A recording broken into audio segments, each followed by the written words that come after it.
St Kilda's season is in free-fall. Can Ross Lyon pull the parachute cord and remain in the 8? Brett Ratton, he left the Saints in acrimonious circumstances and copped a drive-by from a club legend during the week. By a twist of fate, he's coaching North Melbourne, and wouldn't he love to end their 15-game losing streak against the mob that sacked him 10 months ago. Welcome to Docklands, the final game of round 19. There is a late change as well for North Melbourne. Daniel Howe has replaced Charlie Lazaro in the North Melbourne side. The subs for North, Jack Zeeble; for St Kilda, Jack Billings. We don't have a long pre-game, so we'll hustle and get straight into it. Joining me for the call here today is Andrew Mays. Maysy, great to see you. Hello, Ben. Bit of extra spice this afternoon, as you mentioned. We had it in the Collingwood-Port Adelaide game, a few barbs beforehand, and then same thing happened here, even though the teams are a little further down the ladder. So always good to see that off the field during the week. More of it, I say. We love it. We love it in a build-up to a game. And given we've got two St Kilda champions with us here today to analyse this game, it's appropriate for me to ask first up, what's the free physio like, gents? I don't know about you, Berkey. I don't get invited back for the free physio. No. Is there a 300? Surely you're a 300 game player. I thought maybe it's a 300 game minimum for a bit of free physio. No. I didn't get that message. Okay. That email must have stuck in the outbox. I think could do with it a little bit. Maybe a massage here or there. That wouldn't go astray. I think you've earned it, Berkey, as well. An Australian Football Hall of Famer at the St Kilda Football Club. What did you make of it all during the week? Obviously, you played a lot of footy with Nick Riewoldt, a great mate of yours. Yeah, I like the Craig McRae attitude. Well, it's surprising because we don't see that sort of tate-a-tate, but give us a bit more of it. It's great, and especially, I mean, as you said, Ben, especially with a game like this, 4:40 on a Sunday, where we know that North are playing for pride. The Saints, you would think that this is a nice opportunity for them to get back on track. Why not embrace a little bit of extra spice in the game? We saw it last night, and the game delivered an absolute classic. So I like it. I didn't mind it from Rats. You got to stick up for yourself a bit.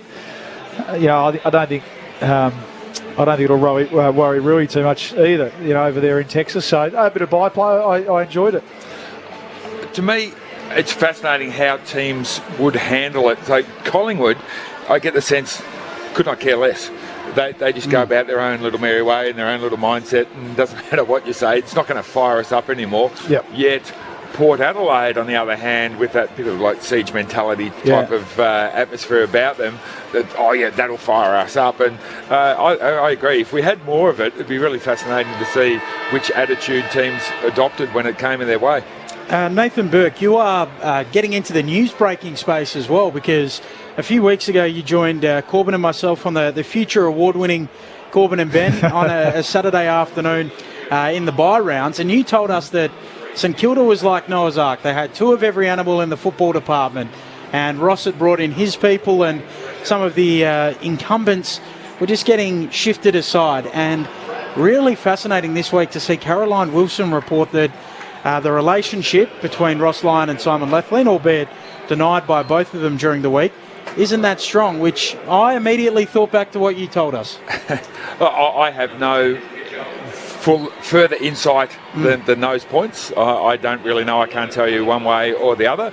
I do know that both very strong, capable men who probably uninclined to back down from the other one, so whether that creates a real sense of comradeship together or whether that pushes them apart, I don't know. It's not unusual, is it, though, for a coach to come in and transition in his people over time. And I think it was never going to happen straight away, I think, because Ross was pretty well straight into the first pre-season, wasn't he? So it hasn't been a surprise to see that happen over time. I suppose the point of difference is that Leathers was the head of footy. So now he obviously goes into the CEO role. So he sort of straddled that line for a little bit. And we know that at most good stable clubs, those key pillars very much set and in their lane. So I think it'd just be a bit of that. I think just sorting themselves out, and Leathers sort of a bit of legacy of him, as I said, putting together his footy department now with the new coach coming in. And let's not forget that it was Leathers' decision to move on Brett Ratton as well. So I think it'd be. And the other thing is, they've hit the skids a bit, so you'd expect some pretty robust discussions. You'd be disappointed as a Saints supporter if there wasn't. So I don't think there's too much to worry about there too with the Saints. It does play into a little bit of what we're looking at today, that it feels like for St Kilda, the car keys have been handed to Ross Lyon, or the keys have been handed to Ross Lyon. They got rid of Brett Ratton, and Brett Ratton ignited this during the week with a little drive-by of the Saints, the people who sacked him. He said, look, they feel like they've got a finals playing list, so they'll be expecting and hoping to play finals, which was the reason they sacked him. All of a sudden they're sitting sixth. As I said, it feels like their season is in free fall, and they're at significant risk of falling out of the top 8. No, again, I like that from Brett. That obviously hints at the reasoning that they gave him a little bit more in depth. That hey, we've got a better list than what you were capable of getting results from.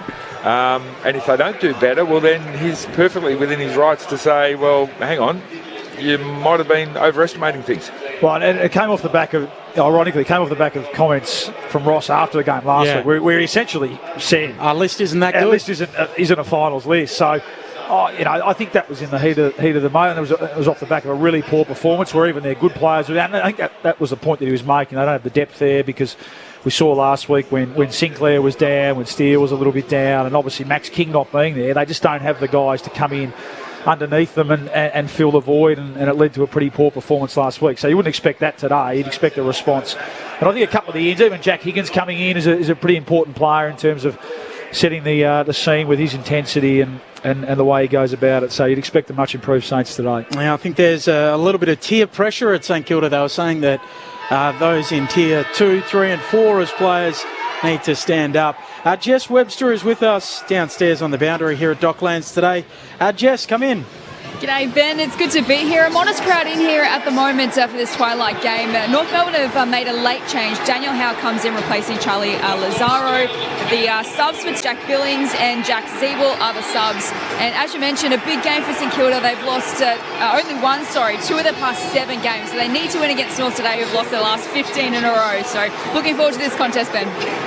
Thanks, Jess. Jess Webster keeping an eye on everything on the benches and in the crowd today. All right, our tips. Luke Paul, Nathan Burke, which way are we going? As I said, I think it's a good opportunity for the Saints to get back on track and right the ship. Just love to see the Kangas just compete. And we know that it starts with their leaders. So, looking at you, Ben Mackay, looking at Luke McDonald, who really have been down on film. We know the young guys can't do too much more. Goldstein back in the team's important against Rowan Marshall, but the Saints by 6 or 7 goals for mine. After yesterday, mate, should we talk about my tips? Yeah, we'll do it after the game. You've been Nostradamus. I was so good. The Saints will pull away in the last 15 minutes. Here we go, the final game of round 19, the Saints and the Rouge. You're with Andrew Mays. Marshall and Goldstein in the ruck. Marshall won it down, Hill onto it, socketed it clear. It was good, although Owens was pushed off the footy. North Melbourne have it now. Hand pass comes out wide to Phillips, back in the team this afternoon. Short pass is not a good one, straight to Jones of the Saints, who takes the mark on the wing. Looking to go quickly. Hand pass to Webster, cruising by, puts it out into space, and Caminiti onto it. He can swing around and drive them inside 50. Holds up for a moment. Sinclair short instead, hangs it in the air. Dangerous kick. Was it a mark? No. Umpire wave play on. Ford took it and was tackled immediately. Turnover ball. The Saints escape. Webster with the free kick. Gives the handball away to Wangani Malera. Gives it off to Sinclair. He'll chip it short to Hill. Attacking edge of the square. Hill chips it inside 50. Looking for a marker. Owens can't quite. Comes down at ground level. Phillips. Handball away to Ford. North looking to rebound it. Tucker on the end of the Sheasel handball. And a short kick to Larkey leading up on the wing. Thomas has found a bit of space forward of the wing as well. He loops it over the top. Thomas takes it. Driving ball inside 50 on the bounce to Battle. Wilkie was there to gather. Hand pass to Hill. Hand pass back to Battle. Battle is the outlet kick to Bytel, who takes it a couple of metres inside the boundary. Short chip over the top is good. Owens has it. Prominent early in this one. Looking for a way forward. Short pass, it wasn't great. Salt Crouch into a little bit of trouble. His hand pass was awry. Now Davies Uniacke, and then through the middle, Salt Thomas into trouble. Caught straight away. Umpire says, I'll have it. It'll be a ball up inside the centre square. You can see what the Saints are trying to do, bring the ball back through the corridor as much as they can. It's just been poor skill execution at the moment. Umpires Gavin, Wetton, T and Jones in charge of this one. Goldstein hooking it down. Unable to gather it, Davies Uniacke. Tucker comes in. Handball chopped off by Steele. Saints at half forward, away to Crouch. Low kick inside 50, out the back Caminiti. He's wrapped up quickly by Mackay. Now he turns tackler here on McDonald. And the umpire to come in and sort it out. A left forward pocket here for the Saints. No score through the opening 2 minutes on Grandstand AFL. The Saints in their 3 panels, black shorts. North Melbourne, their predominantly white jumper with the bounding rule on the front. Goldstein grabbed it out of the ruck, gave it to Mackay, kicked off the instep. Marshall in prime position is able to nudge Larky underneath the footy. Take the mark, centres things up to Wood. Now all the way across to Battle, who's got a man-free Steele all alone inside 50. He takes the mark, 47 from goal, slide angle to the right. Just good running from Jack Steele from the initial stoppage. When he saw the ball turned over, he really spread hard out into space and caught Luke Davies Uniacke napping.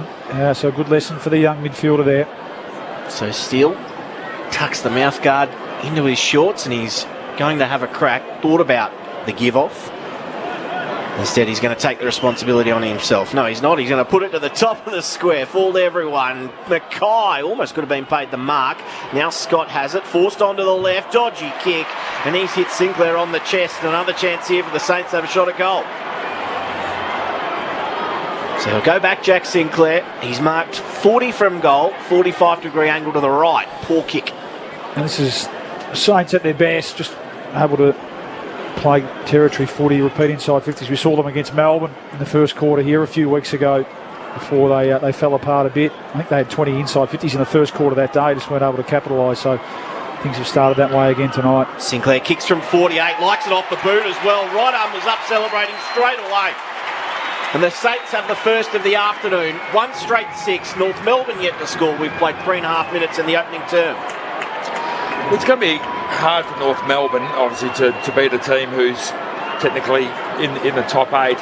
What they can't do is just hurt themselves. And that was a simple case of hurting themselves. A player under very little pressure on the boundary line just kicks the ball haphazardly into basically a Saints player standing by himself 40 metres out from goal, and it basically gave them a goal. So if you're going to get beaten, you want to make the other team earn beating you. I think it was Scott in the end. I'm not sure. Bailey Scott. Yeah, it was. He's had a good year, Bailey Scott. He's been one of the real positives out of the last couple of months for North. But you're right, Berkey. Just an unforced error on the left foot. It has to go bound. If you're going to make a mistake, it has to go boundary, doesn't it? And just hooked it back inside. The only All-Australian from last year out there today, Jack Sinclair. Goldstein follows up his ruck work, gives it off to Davies Uniacke. Tumbles a kick inside 50. Larky drops it. It allows in Sinclair, the goal kicker. Tumbles a kick for the Saints into the middle. Filippo away towards Marshall. Out to Hill, who's bumped off the footy. He's down hurt. Live footy on the wing. Caught there for North. He'll snap the ball back towards half forward, and Wanganeen Miller there for the Saints. Shares it with Marshall. Away to Sinclair, and he'll kick laterally, cleverly, and spot up Webster. Great composure to hit him, and then Webster goes in short to the wing where Steele has it. Looking inboard again into the middle. He goes very short, only just the 15 metres to Wanganeen Miller, who will fire it into the centre circles. Jones has it now. Trots off and goes back wide to Hill, who has gotten to his feet. And off one step, pokes it into the pocket. Nice mark by Wood. The marks are 15-2 at this stage. The Kangaroos are getting to a zone, but that zone is not getting anywhere near the player who's going to mark the ball. Wood runs to 50 and then just put it to the top of the square. It was a low darting ball, and Owens takes the mark uncontested. Let's head downstairs, Jess. Yes, as you mentioned, Brad Hill did get to his feet. He was slow to get to his feet, but the doctors were straight on the bench looking at the vision, and one of them is just running out to him now to make sure he's okay. So he might looks like it might come off the field to be further assessed. It was a nice hit from Hayden Core, got him right up the middle. I don't think he got him high. No. It was a beautifully executed hip and shoulder, and he's sore, isn't he? So in comes Owens, and he has the second of the afternoon for the Saints. 2 straight 12. The opening couple of goals inside 6 minutes. North Melbourne yet to score. Well, North Melbourne are just guarding grass. They're getting their players back in the zone. And if you took a photo from up top, it's a lovely looking formation. They're all in a nice straight line and they're all evenly dispersed apart from each other. But the Saints are just running in between them and getting uncontested marks. Marks are 16-2 at this point. And Your zone is not to guard space. You've got to actually guard getting teasing distance of the player who's about to receive the ball. Then somebody else moves and covers the space that you've just left. So it's an actual mobile, moving thing. But the Kangaroos are just very stationary. I've got my spot and I'm standing still. Red alert there too. I mean, that mark was taken, I want to harp on it, but that was taken in between Luke McDonald and Ben Mackay, the two experienced players. And they're playing against inexperienced Saints forward, so not good enough. Marshall with the clearance for St Kilda, tumbles it out towards the goal kicker Owens. Can't take the mark, paddles towards the boundary line, and over it goes. A throw in right half forward for St Kilda, Jess Webster. Brad Hill's gone straight down the race with one of the doctors. He did have a quick chat on the phone to the coaches upstairs before he went down. I think they might be concerned with potentially his ribs. He did look like he was a bit winded, but it might be something to do with ribs. Umpire spins it in. Marshall knocks it down straight to Clark. Squeezes a kick inside 50. And the Roos are there. The mark taken by Goda inside his defensive 50 for North, and wants to kick out towards the right back pocket. Decides against it, a handball to Core. He was indecisive and then gave it to Core, who fired it out wide, too close to the boundaries, and Kilda turn it over. Off to Butler. Short pass inside 50. Hitting it on the bounce was Caminiti, did extremely well. A kick from Higgins to the top of the square. No mark taken. Umpire wave play on. Someone's taken in a big tackle, and now Mackay. Handball over the top. Strong tackle on Archer, and he's pushed over the boundary line and out of bounds. Not a bad result for North Melbourne in the end, but it's looking messy coming back out the other side. It's messy because the Saints don't concede uncontested marks. Ball to be thrown in. 45 from St Kilda's goal. Caminiti over the top. Clark, it was bashed out of his hands. Butler got his hands free. Almost got the 1-2 there with Crouch, who gave it up. Davies Uniacke tries to keep it in. He thought it was. Umpire said no, come back here, I'll have it. And I'll toss it in. 50 from the Saints goal. The one in front didn't say out, but the one behind, who probably had the worst view, called it out. St Kilda with the two opening scores of the game, both of them goals. Throw in here on their attacking 50. Marshall bringing it down beautifully towards Clark. Can't gather it. Steele coming through. Knocks it out. Scott there for North Melbourne. Liam Shields tackled out, and we'll get a throw in same spot. Great to see today, North Melbourne.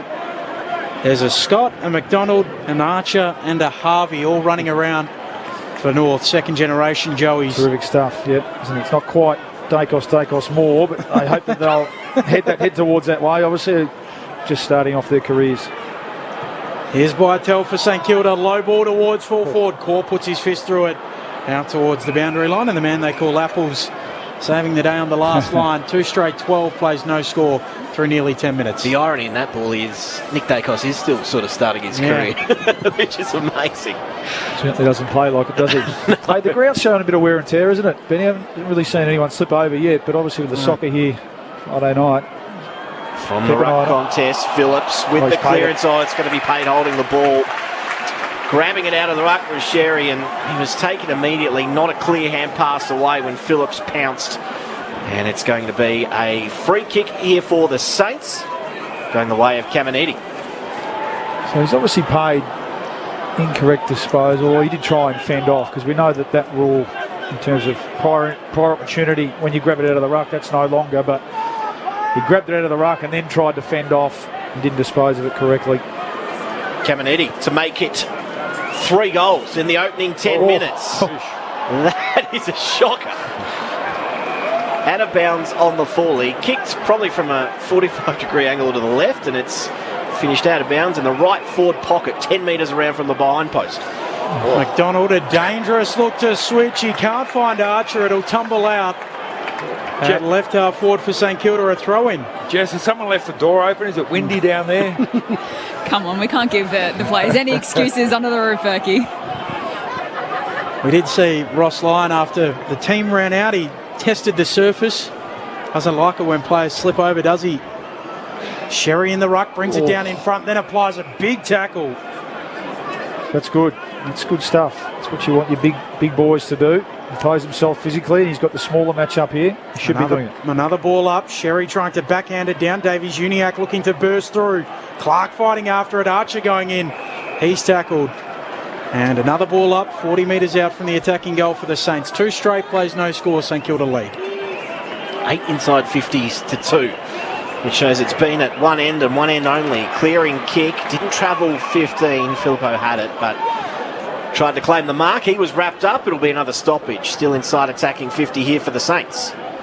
Marshall engages and wins the tap down to Jones. Ball's caught underneath him, and Davies Uniacke not allowing him to go anywhere. Another stoppage. Been plenty of these inside the attacking 50 for the Saints. Palm down on this occasion. Rebounds, though, to Davies Uniacke, who kicks a floater out of there. Howard juggled the one-hander, dropped the last moment, had the composure to get it by hand to Wilkie, although it's going the other way. This is going to be a free kick to Stevenson. Paid a throw. Right half forward. Thank you, Borley.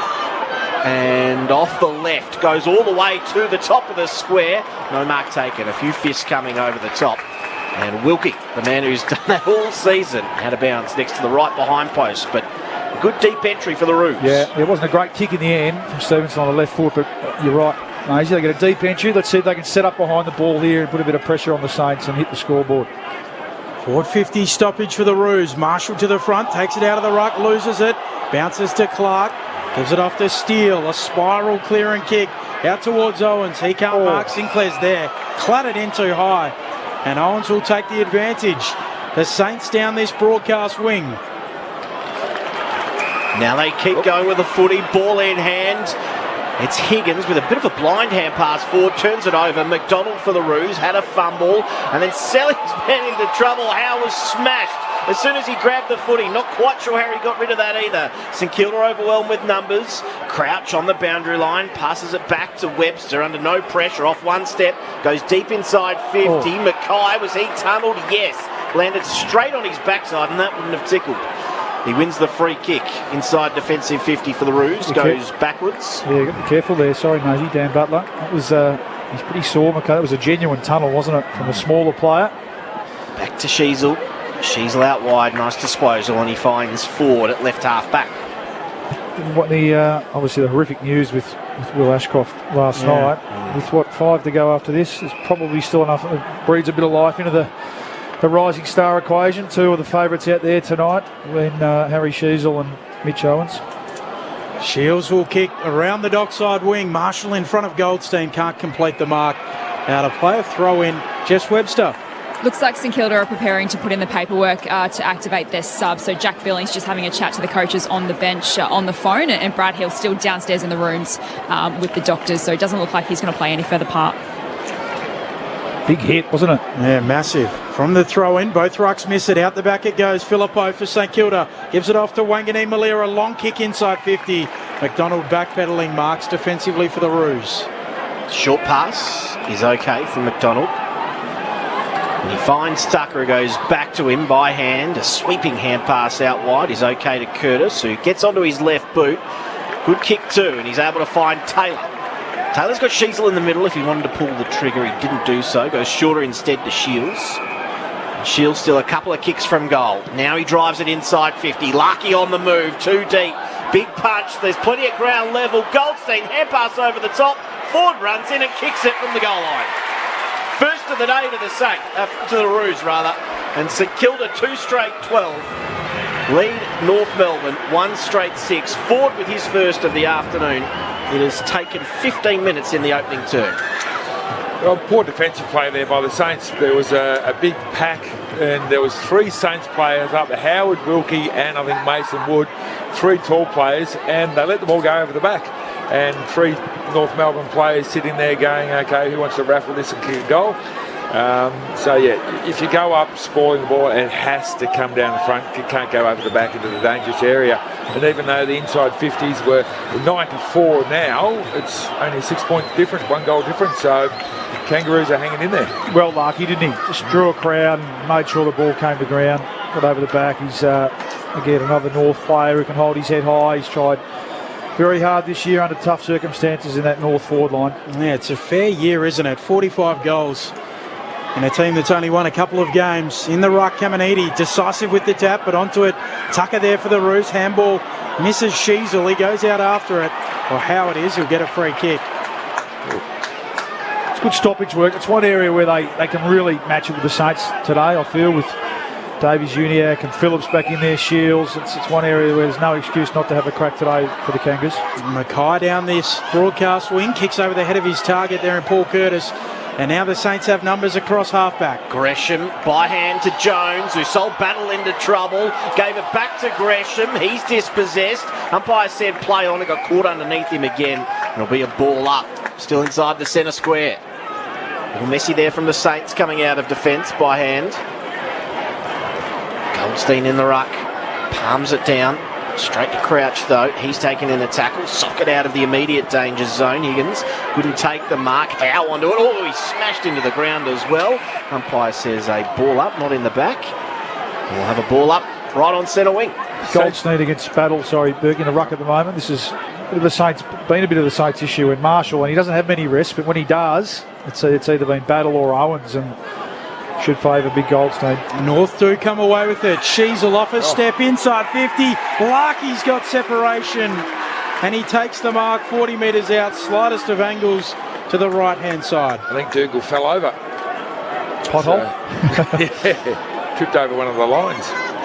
And in the end, Larky found himself all by himself. But you're right, it was a stoppage. It was Goldstein putting it down the throat of the North Melbourne small player who did the right thing, just banged it forward, and luck's a fortune. North Melbourne's talisman in their forward line. He drills it through the middle, and the Roos have a couple on the bounce. Scores level at Docklands.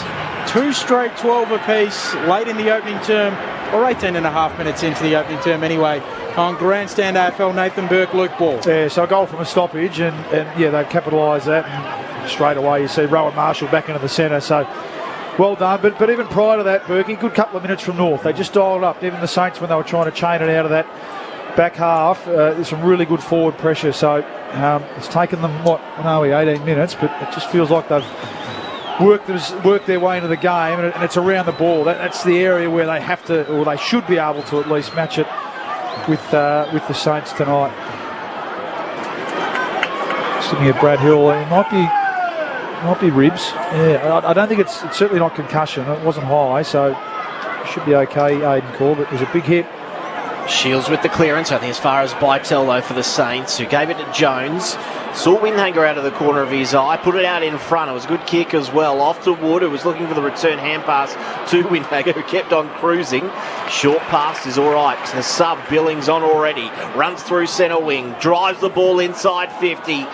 Big fist from Core from behind. Okay. Umpire says he was holding. Melons will get the free kick. 35 out, slide angle to the right. It's a look of astonishment on Aidan Core's face. He didn't complain. Yeah, but no dissent. No dissent. It was just an astonished look. Mitch Owens, if he's going to put himself up there in the Rising Star nominations, he's going for his second early. Geez, there wasn't much in that, just looking at the replay. He started nicely, Mitch Owens. This for his second of the opening term. He strikes it pretty well. It sneaks in. He's got 2 in this first quarter. St Kilda have 3. And they lead by that goal as we tick into time on in the opening term. Yeah, a little bit unlucky there, I think, Aidan Core. So first one was a good mark from Owens, sliding into the space, but maybe he grabbed just over the shoulder a bit. And it was a clear one-on-one, wasn't it? So with these 4 umpires, there's going to be eyes on you at all times. So not a heap in it, but probably earned it from playing in front, didn't he? And we know that that's a great strength of his one-on-one. He's a big, strong body and continues his terrific year. Jess Webster downstairs. Just an update on Brad Hill. He's actually gone to hospital for precautionary measures related to the chest region is what the club is confirming with us. So Brad Hill off to hospital after that big hit. Hopefully he's okay. Goldstein wins the tap. Bytel comes in off the wing. Can't quite gather the footy. Now going again. Sherry able to get a handball away to Luke Davies-Uniacke, who will go with the snap inside attacking 50. Larky nearly doesn't quite take the mark. At the fall of the ball, Windhager for the Saints. To Crouch, to Jones, and now Sinclair. He'll kick laterally to left half back, and the mark taken by Bytel. Saints leading by 6 points. Short from Bytel, back inside defensive 50 to Windhager. Stevenson manning the mark. Windhager switches play to Howard in the right back pocket. Further out wide to Wood. cops a couple of boos with North fans with long memories. He gets it to steal. Nice pass as well. Man free again is Owens. He took it, played on, hand pass out wide. Setcam needing a bit of a task. Back to Owens. Gets inside, off his left. Oh, he's just pushed it across the face for one behind. Slick ball movement from the Saints on that occasion. First time we've seen flow from full-back to full-forward. 3-1-19 St Kilda. 2 straight 12 the Roos after 22 minutes in the opening term. 3 goals in the first quarter would have been very nice for make his case. Young with the kick in. Sends it out to the city side of the ground. A free kick. It's going to Wood. Jess Webster. Injury concern now for North. Will Phillips is headed down to the rooms. Quite a lot of bleeding coming from his nose. Kick inside 50. The snap coming from kick. Higgins. Going back to the Saints. Oh, free kick is going to come back. Looks like Billings might be the one to get it. With the glove on today, I'm not sure what it was for. Should that have been advantage? I don't think they heard the free kick and had a choice.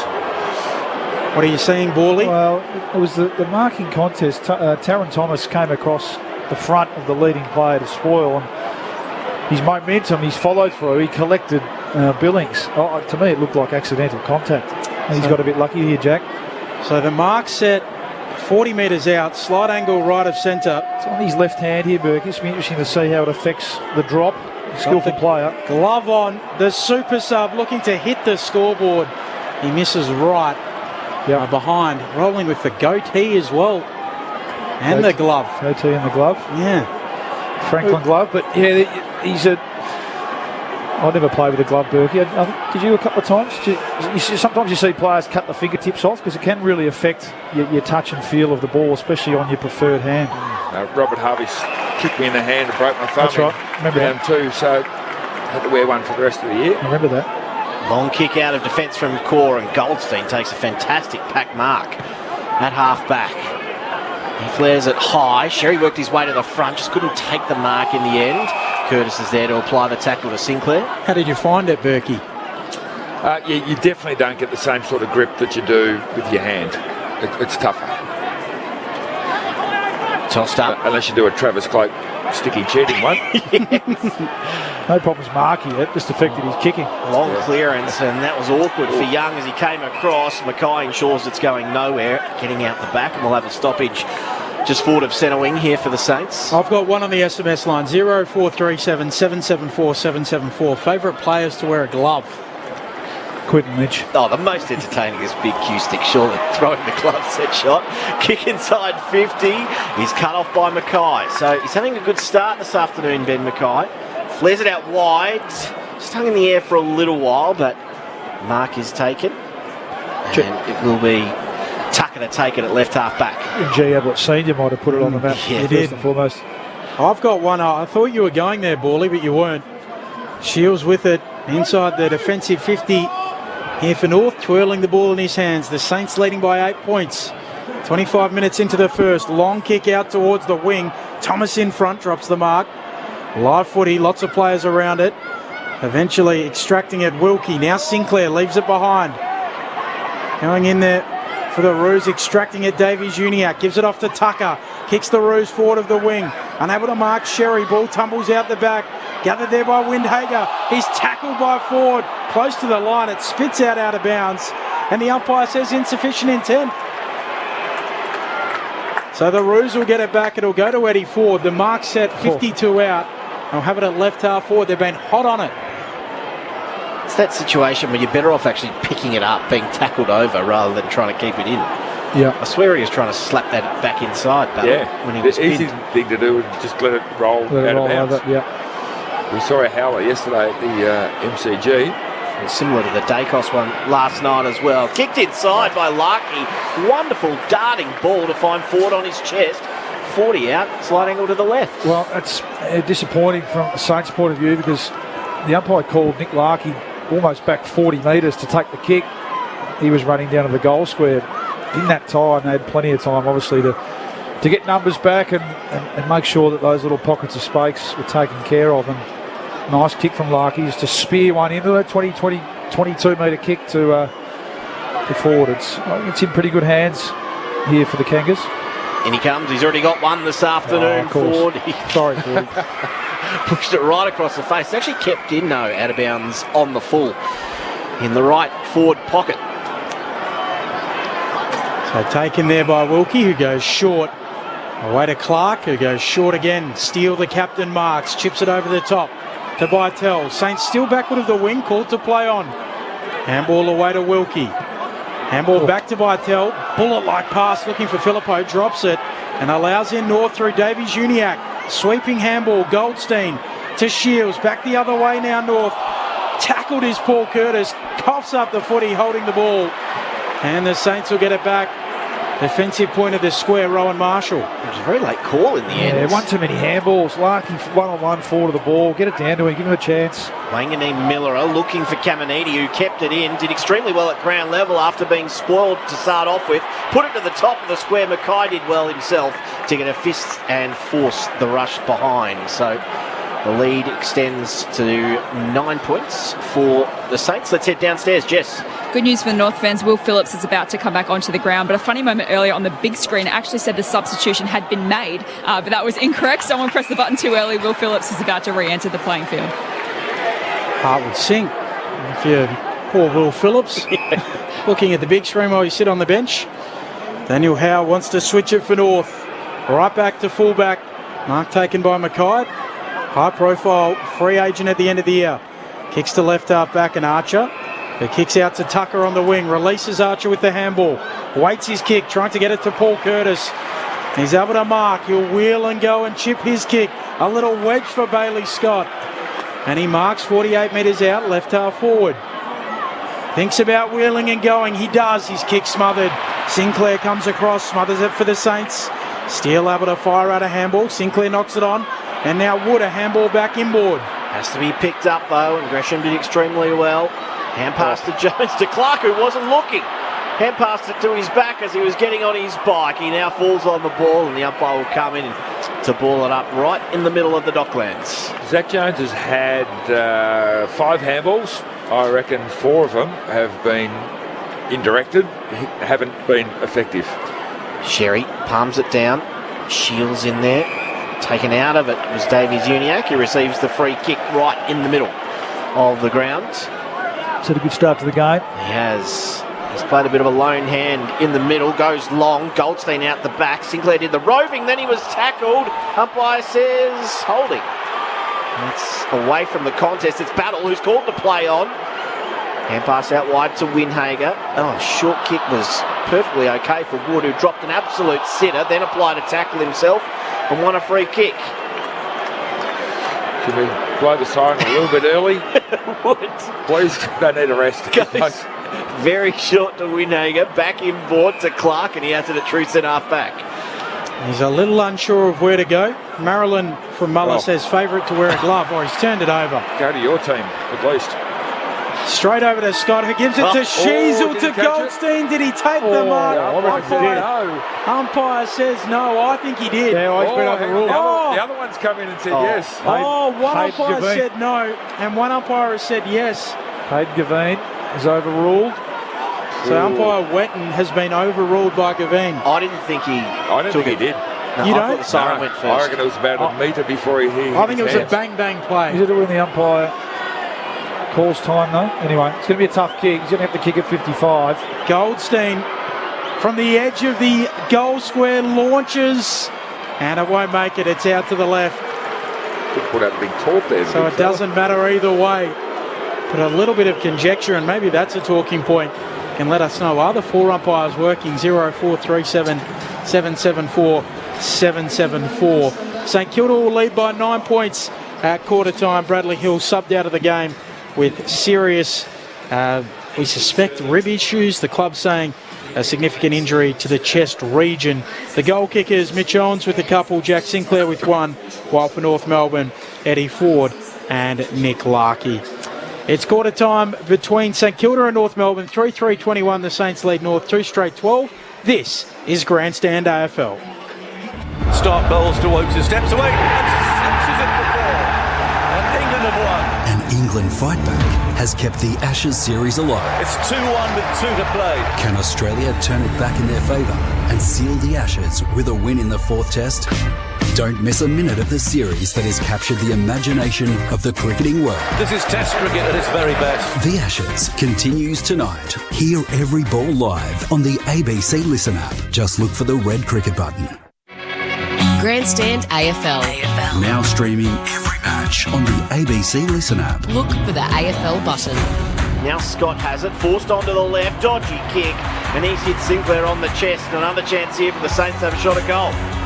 Sinclair kicks from 48, likes it off the boot as well. Right up was up celebrating straight away. Wood runs to 50 and then just put it to the top of the square. It was a low darting ball and Owens takes the mark uncontested.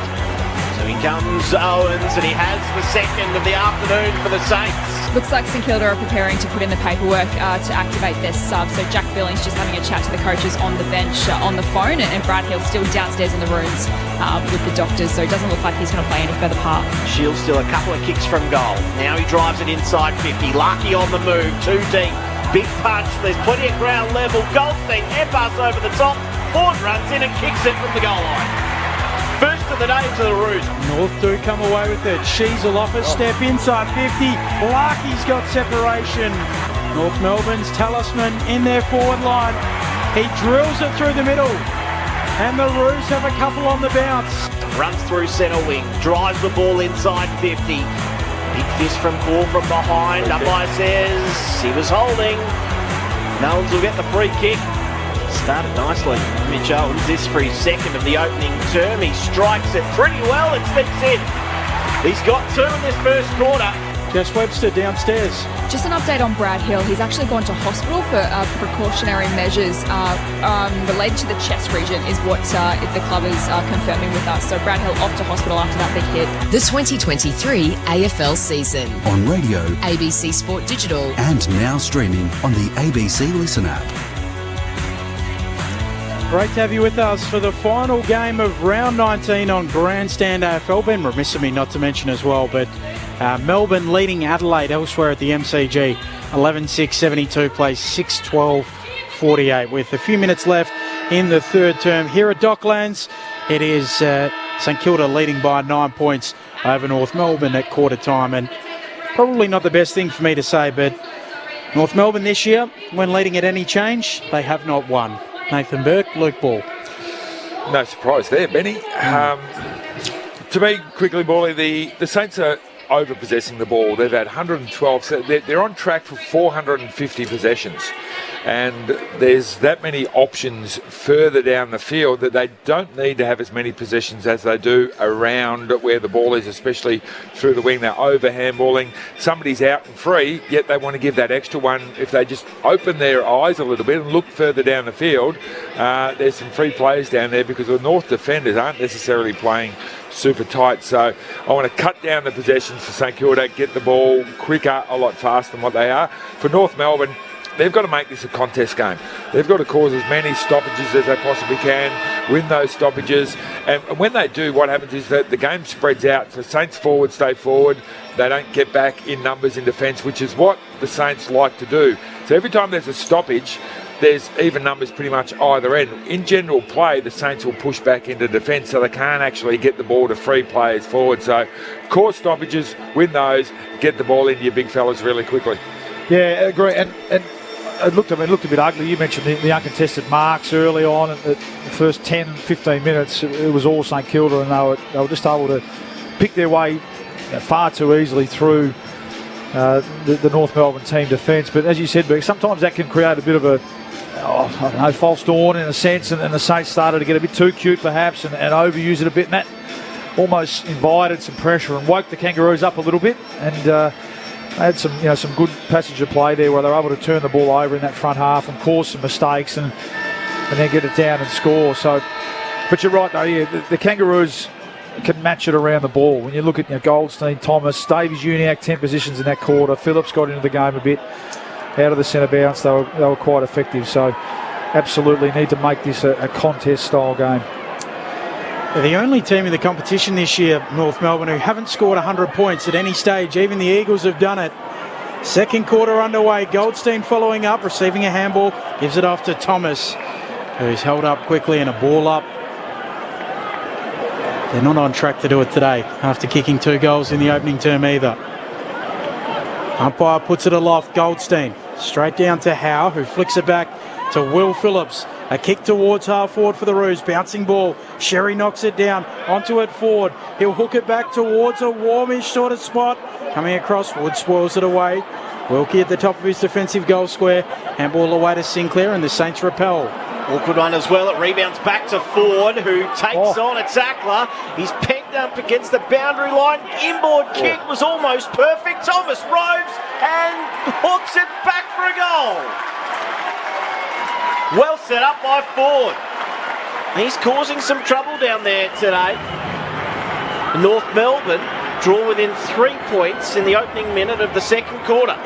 Well, it was a deep entry again, wasn't it? And then the pressure, good chase from Jaden Stevenson to force the error from Mason Wood, who really just was a hit and hope with the handball back into dangerous space. That was pretty ordinary from Mason Wood, but it was the pressure and it forced them deep initially in the turnover. A little bit of brilliance from Ford, who we like the look of him.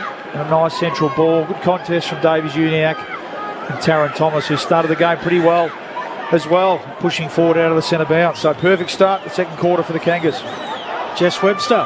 Nick Larkley has just come hobbling to the Roos bench. He's got the boot off. It looks like a left ankle complaint, just in the hands of the physios now.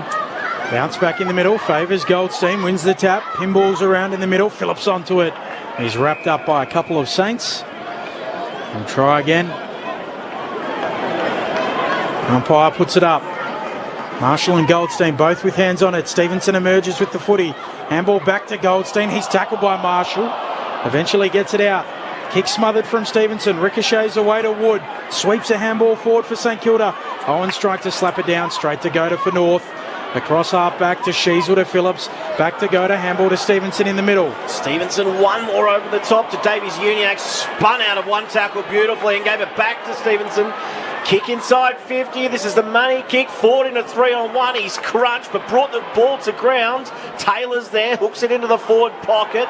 Curtis, was he held without it? Umpire said no. He dragged it back in. He's got to get rid of it. Can he get a hand pass away? Not quite. And he's held it up well enough to win a stoppage. Deep inside attacking 50 here for North Melbourne, who've started this quarter nicely. Sherry won it out of the ruck. Missed the target with the hand pass. Now a chance for Howe. Up against the boundary line, he's tackled over and we'll have a ball in 60 around from the North goal.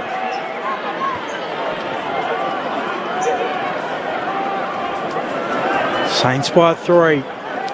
Kicked the first 2 goals of the game, and North Melbourne have kicked 3 of the last 4. To bring it back to just 3 points from the throw-in. Crouch applying the tackle there on Howe, and get another ball up right half forward here for North. Howe, the late inclusion at the expense of Charlie Lazaro. Neither ruck decisive. Goldstein's handball though misses Sheasel. Coming through Archer, beelining the footy like his old man. He's tackled though, caught holding the ball, and St Kilda come away with it. Through the middle they go. Tackled heavily and taken to ground is Gresham.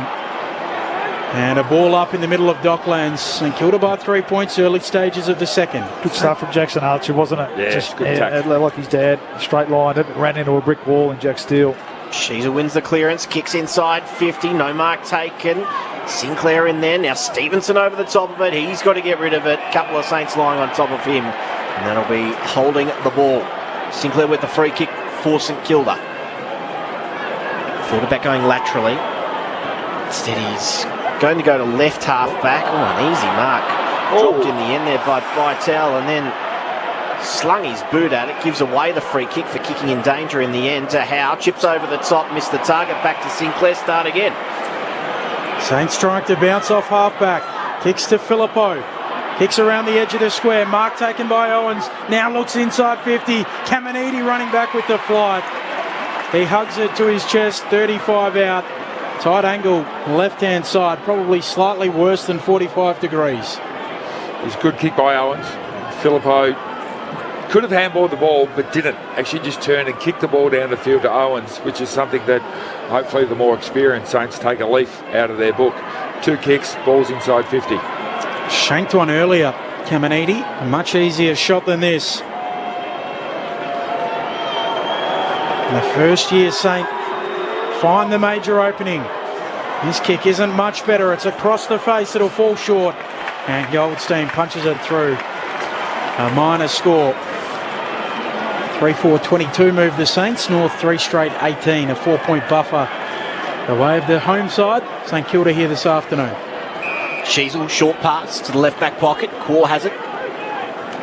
Sheasel wanted it back. Ignored. Eventually goes to him. Just the required 15 metres. Sheasel has it. Still inside defensive 50. Goes long. Harvey will have to fly in front. Did nicely to take the mark. Pressure coming from behind. Drifted in from the side. Nice set of hands. Good overhead, isn't he? Cooper Harvey. He showed that in that game. Yeah, he took under 5 18s. contested marks. Yeah, in his debut as well. Under 18s last year showed a bit of that too in the champs. He goes short, Harvey, and he has Bailey Scott on the wing. Listed at 180. He looks a bit taller than that. Doesn't maybe it's just compared to his dad. Must have got the marking ability from his mum.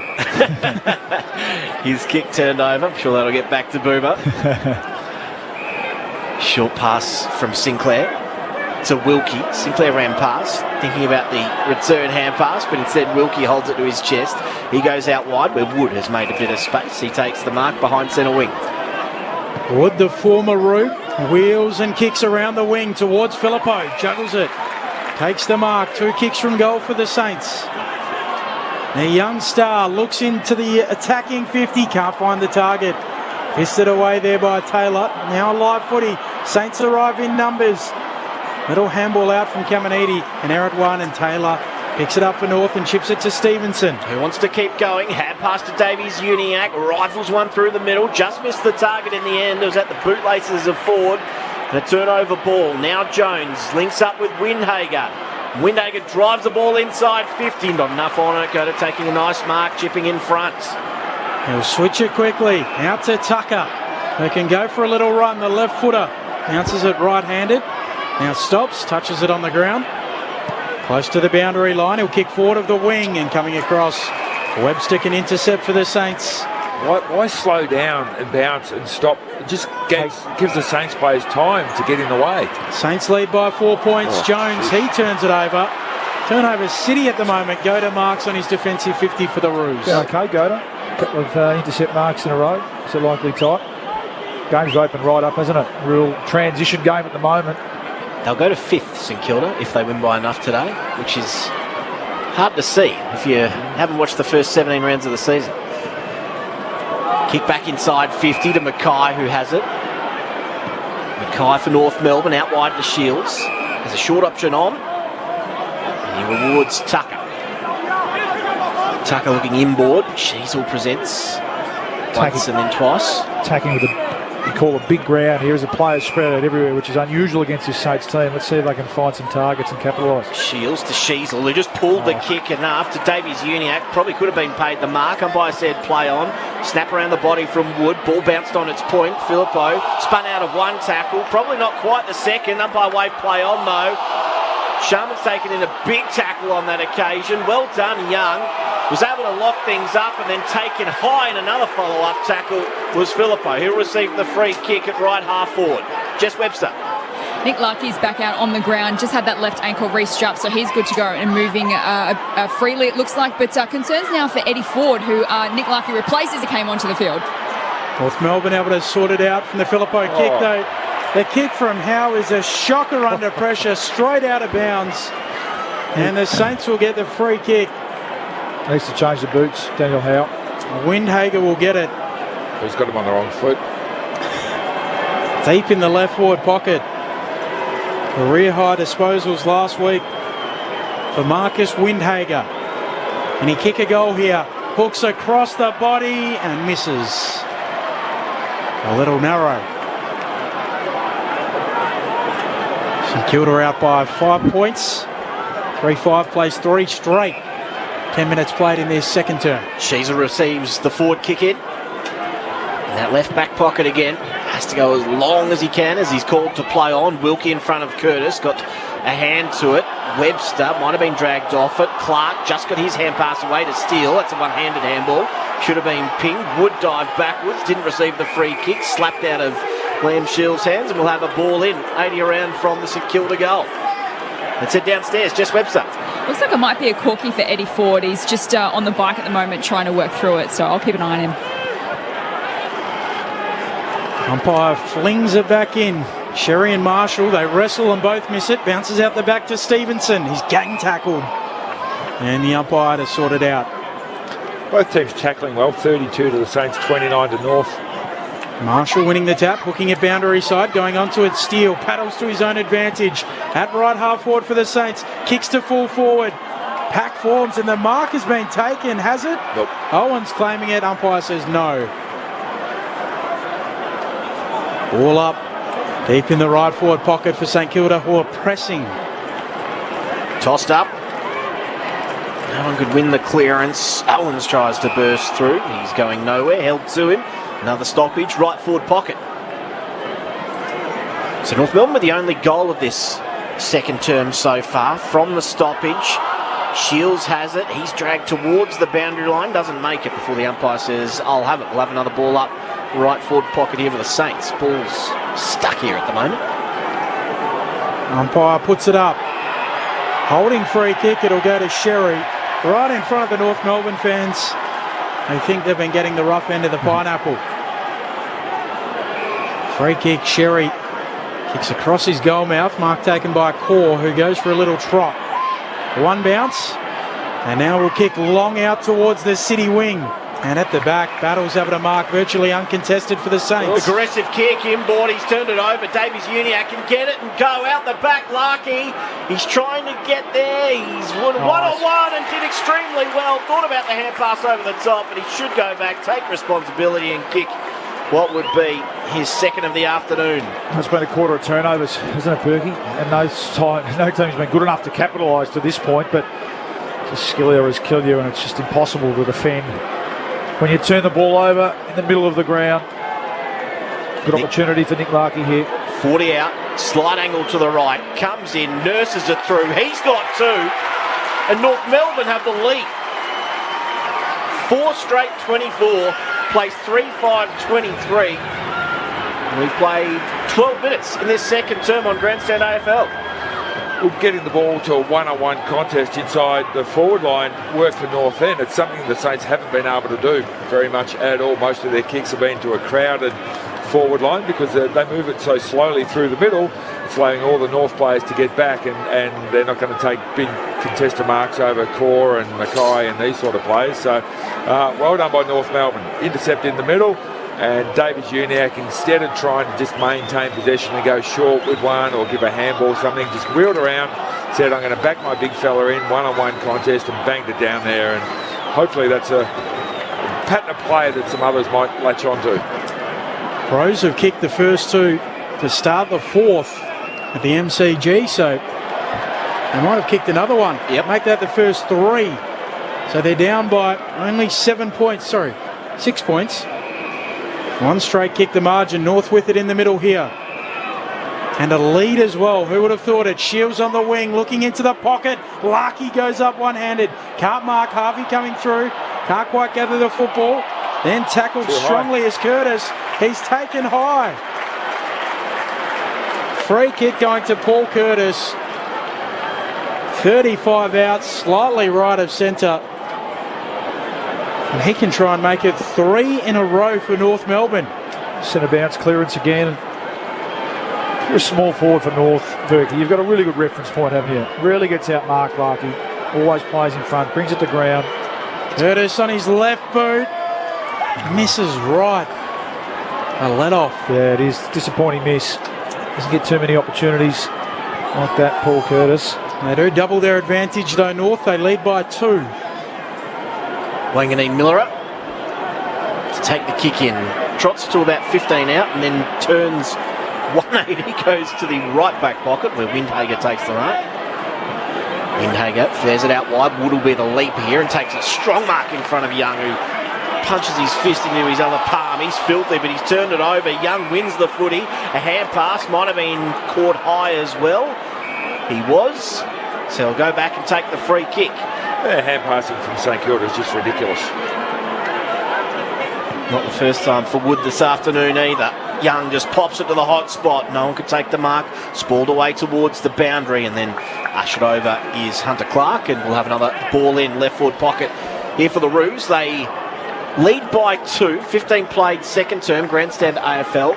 3 goals in 4 minutes for Adelaide at the start of the last quarter. They're down by a goal. I get the idea of wanting to move the ball quickly by hand, but don't handball to somebody who's got somebody on them. That's just stupid football. Goldstein brings it down. Webster steals it. Handball to Jones, who kicks laterally, and Wanganeen Malira, the left back pocket for the Saints, kicks out towards the wing. And the mark taken out there by Bytel. Wants to bite off the kick on the 45 into the middle. It finds Marshall. Should open it all up. Kicks towards full forward. Filippo can't mark. Under pressure there from Young. Young applies the tackle. Held in and will get a ball up. It was dangerous. High risk, high reward, wasn't it? Yeah, lucky that it went to the tallest man on the ground. But the last couple haven't come off. I like that they're still going for it though, Berkey. Good for us sitting up here watching. Sherry down, although it was pinched by Gresham. Hand pass to Wood, snap around the corner, ball bounces. Higgins in the forward pocket. Was he pushed in the back? Yes. Almost ended up in the front row. Yeah. He's knocked out a square on the LED signs. He has. That had sting too. Yeah, they're sharp. They're pointy. They're like little bits of Legos. Yeah.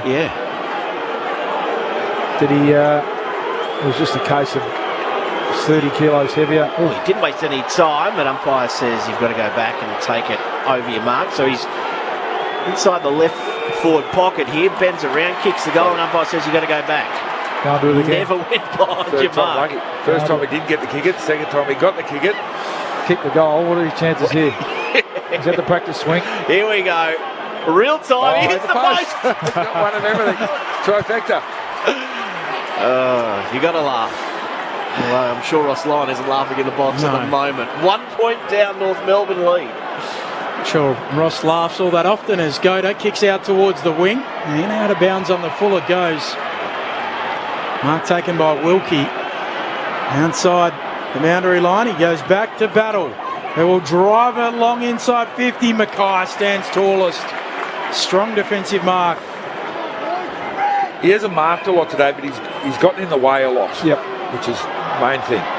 Gives it off to Core, who will kick short to Will Phillips on the defensive 50 for the Roos. We said off the top he should too, Berkey. This is a game where he should really be able to control, given the inexperience of the Saints forwards. Phillips gave it to Core, who just blindly kicked forward to the wing. Turnover ball. Howard comes in and takes the mark.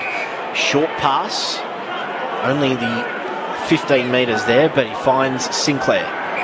Sinclair spins the ball in his hand. Still has Howard outside of him, so he'll go back to where it came. Only a couple of Saints behind him here, so it's packed in front. Goes short to Battle. Hand pass over the top to Windhager. He kicks a high ball into the middle. Webster has it. Webster to steal, has to slide in on his knees and take the diving mark. Right on the edge of the centre square, he goes into the middle, turns it over. Now the quick break is on for North Melbourne. Phillips was looking for the 1-2. It was a shocker. It came back. It was all right by Harvey, who got it over to Shields, kicks into the pocket. Not a great kick. Larky should have been able to take that easily. It was punched away. Now Wilkie onto it. Forces a quick kick. Another turnover. Goda has it on his chest. The Saints are doing their best to keep North in this. North just aren't quite good enough to really make them hurt. Goda with the kick, long towards full forward. Thomas flies through the hands of Wilkie. Ford at the back for the Roos. Handball to Sherry, right forward pocket. Handball back from Tucker. Out towards Larky. He's gang tackled. Might have had a moment. Umpire says holding the ball. North Melbourne just can't quite. They lead by a point. 19 minutes and change into this second term grandstand AFL. Meanwhile at the G, Adelaide got level before another Melbourne goal, so they're back to a 6-point lead, the Ds. That game with consequences for the Saints as well. We would be happy to see Adelaide out of the running for a spot in the 8. Steele has it at half back. Low kick, he goes to a one-on-one. It was Goldstein v Jones, and there was only ever going to be one result. Goldstein takes the towering mark over the top of him. Short pass by Goldstein is okay to Taylor, who's taken in the air, held onto the mark anyway. Between wing and left half forward, he gets up, he's got a bit of a hobble. He's going to drive it inside, attacking 50. Puts it into the pocket, floating down there, and taking a chest mark with Sherry. No one went to him. He was alone for a long time with space. I think he probably expected someone to cut across the front. No one did, and he took it on his chest. You mentioned the first 10 minutes of the game, Berkey, that the Kangaroos were really witches' hats and dropping into a zone, but then just standing there and filling space. They've really improved that. The message would have gone out at half-time. They've been able to take away a lot of uncontested marks from the Saints and intercept mark themselves. So Sherry comes in and strikes that beautifully. Big fist bump.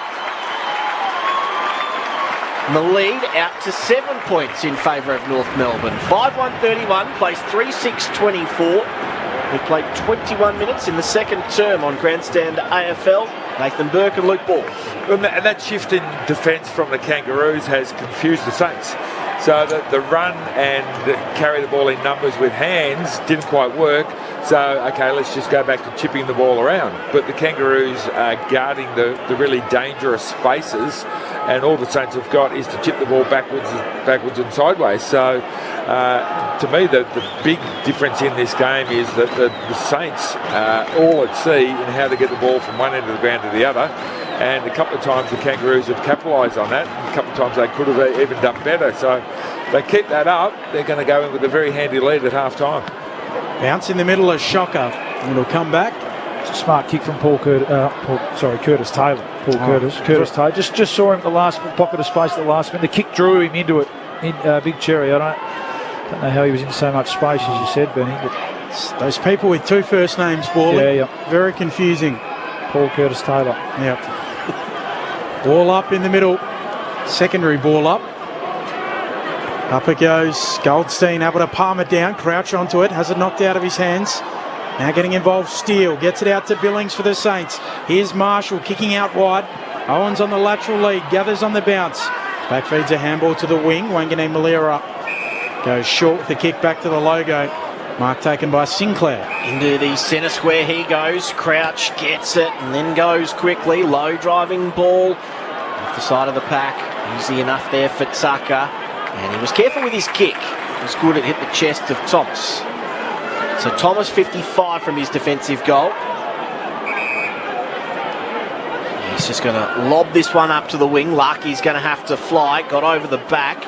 All Saints there. Sinclair. Back to Crouch by hand. Crouch has to hit the target here. He didn't. Turnover ball. Davies-Uniacke spins out of 2 tackles, then goes long to a one-on-one. And it's knocked down into the path of Larky, who can spin. Tried to get out of one tackle. He was taken high. Should be a free kick and is. Larky will line up 35 out, slight angle to the left. Well, turnover again. A kick inside. Just inviting the pressure. And the North are onto it now. And they're sniffing blood. It's really good stuff. Look, Davies-Uniacke, he's having a real impact on this game. His 14th position. What I like then again, Berkey, at times he might have lowered his eyes or looked at, he realised turnover in the middle of the ground, roll one-on-one ahead of the ball, and he pumped it in deep. Contest was created, and then he put the pressure on the defence and they make a mistake. 2 goals already for Nick Larky. 35 out, slight angle to the left. Guides it home for his third. North Melbourne are asking some questions this afternoon. 3-6-24 the Saints. Larky's third extends North Melbourne to 6-1-37. The margin beyond 2 goals for the first time this afternoon. Yeah, well, as you said, Paulie, that the Kangaroos have not only stopped the Saints the way that the Saints actually want to move the ball. So evident very early they want to run in numbers, overlap, get the ball in as fast as they possibly can. That's not working, so let's chip the ball around. And then the Kangaroos are going, okay, well, we know what you're doing now. We'll just sort of tease distance and then cut it off when we need to, because the Saints very much to me looks like, you know what, I'm just going to absolve myself of responsibility and give the ball to you 15 metres away, and then you do something with it, and then somebody else can do something with it. There's no team aspect to the way that they're moving the ball at all. Who would have thought it? North Melbourne with the last 4 goals of the game and 6 of the last 7. Secondary ball up in the middle. Sherry and Marshall. Sherry wins the tap down. Onto a Clark, stands up in a tackle. We'll try again. Umpire underhands it into the air. Sherry knocking it down, looking for Davies Uniacke, picking it up by Tell. Saints with it. Steele away to Billings. Billings left foot kick inside 50. Mackay, strong mark. Right on the defensive 50 for North. Claims it. He goes across the face of goal. McDonald has it. Top of his defensive goal square. Best game he's played for a while, Ben Mackay. Yep. Thomas short. He goes longer instead to Larky, who was the sandwich in the middle of all that. Wangane Miller hasn't got to his feet yet. Meanwhile, the Saints keep going. Kick finds Crouch. Crouch inboard. Billings got a bit of space and takes a mark. 40 out, slight angle to the right. Don't know how he got crunched there, but he's up and about. He's a tough little bugger. So Jack Billings had a shot from a similar range at the other end of the field. Yeah, Wangane Miller isn't so lucky, I don't think, Berkey. He's got a real limp on him coming off. Get an update from Jess shortly. In comes Billings, meanwhile. They need this, the Saints, and he guides it all the way to the line. Doesn't have enough on it, no touch, right on the line. He was about to start the celebration and was held up as soon as he saw the touch signal go up. So the margin back to 2 goals in favour of North. Wangane Malira might have the world's worst corky, I reckon. Big contest, wasn't it? But we'll see. Well, they're checking his knee, so hopefully he's okay. Jess Webster. Yeah, he appeared in a lot of discomfort. He slammed the turf when the incident happened. Then when he came to the bench, he threw his mouth guard out quite aggressively. They're checking out his right knee on the bench at the moment. Here's Davies Uniacke bursting onto it on the wing for North. Handball inboard, a little dicey. A turnover. Mitch Owens onto it for the Saints. Handball to Gresham to Steele. Steele's handball into the middle, puts Clark under pressure. Manages to get out a handball. The Roos swarming. Gresham good enough to get it to Steele, who will kick to half forward. It wasn't a great kick. It was easy enough for Tucker to come over and make the spoil. Now he gets to work at crown level. Knocks it to the advantage of Young, who tried to pick it up. He was mobbed as soon as he did. And it'll be a ball up. Left half forward here for the Saints. Both benches holding up 1 minute to go signs. Nothing fancy about those symbols downstairs. Shields pushed off it, couldn't get his boot to it. Sinclair did. Snap inside, attacking 50. And Siren beats everyone. What an encouraging quarter from North Melbourne. 4 goals to nothing. And as Ben mentioned, 6 of the last 7 since the 7-minute mark of the opening term. It has been a very encouraging afternoon for North Melbourne so far. 6-1-37, leading St Kilda 3-7-25 at the major break. The goal kickers for North Melbourne, 3 to Larky, including 2 in that second term, 1 each to Thomas, Sherry and Ford. Meanwhile for the Saints, 2 to Owens and 1 to Sinclair. So 4 goals to none in that second term, the way of North Melbourne. And they haven't been ahead at half-time since round 2. So maybe they're half a chance here today. Our experts, Nathan Burke, Luke Ball, how did you see it? Well, it was a terrific quarter from North, and it started around the contest. We identified at quarter time, Berkey, well, you did, that they need to bring it into a contest game. Well, they were terrific, certainly in the centre bounce, got on top. It's been a great battle in the ruck with Marshall going up against the old firmer in Goldstein with a bit of Cherry chipping in as well. They've really been able to nullify Marshall. I think 2 weeks ago when I was here, Rowan Marshall was dominant and he had 29, 30 possessions. So that's been a real win for the Kangaroos, and it's brought Davies Uniacke in. Thomas is playing an okay game.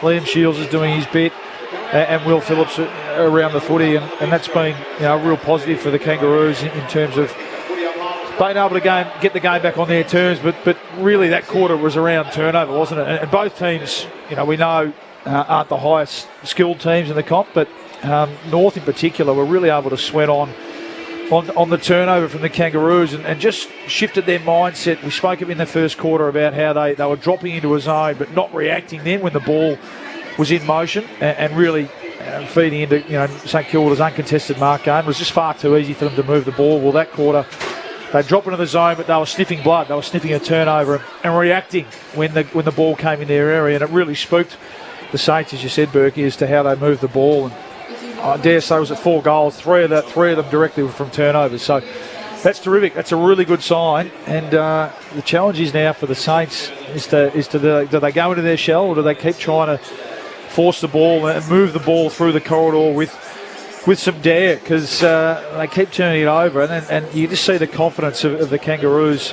every time they do that, and especially when they were getting the reward. So, look, we know that the forward of the ball, that the Saints aren't at their best, both personnel-wise, but that quarter, they really didn't look potent at all, did they? They didn't look like getting any decent shots at goal. We mentioned Ben Mackay being on top and playing his best game, as you'd hope and expect against a less experienced St Kilda forward 6. So a terrific quarter from the Roos, and over to the Saints now to see how they're going to respond at half-time. Yeah, for me, the Saints are missing a player, and to me that player is another decent ruck who can allow Rowan Marshall to go forward. And at the moment, Ben Mackay is having a field day. He's had the 12 possessions, but it's really been the marking coming over the top. He's been spoiling it. He's been getting in the way. They really don't look like taking a pack mark at all. They're just too small down there. So put Rowan Marshall down there. He's going to absolutely draw some attention and get some more respect from the tall North Melbourne defenders. But they haven't got anyone to sort of play in the ruck. He's got to actually come off, get a rest, and then go back into the ruck. So it's a bit of a selection area in my mind for the Saints that they've been persisting with for quite a few weeks now, and haven't found a solution, and it's biting them in the backside again today. So well, hopefully they learn from that in the rest of the season. But North Melbourne, you've got to hand it to them that everything that they were doing wrong in the first probably 15 minutes of the game, they turned it around. They fixed it, and it was their zone was stationary. They started to move. They started to put pressure on the ball carrier. Saints weren't able to handball their way through or get those uncontested marks. So the marks are now 59 to 60. So North Melbourne have actually overtaken. It was 16 to 2 at one stage. And I love Davies Uniacke. He's set the example of let's get the turnover and not fall into the Saints' pattern of play and overuse it. Let's just bang it forward. Let's get Larkey and Taylor and these guys one out and let them go to work. You get a free. It's very easy to get a free kick these days as a key forward, especially when you're playing one out. So give them the opportunity, and they've got a couple of free kicks. They've been there, been deserving free kicks, and they've put them through. So well done to North. Saints got a lot to get right in this second half because it's an abysmal first half, really. Yeah, it's only the second time this year that North Melbourne have managed to keep an opponent goalless in a term. The only other time, the second term of round 12 against Essendon, when Essendon kicked 4 behinds against them. So St Kilda kicking 4 behinds in that term, unable to score a major against North Melbourne. Lots else going on. The Crows came, they levelled the score. Since then, the Demons have kicked away. They lead by 16 late in that match as it stands at the moment. So 14-11, 95, plays 11-13, 79.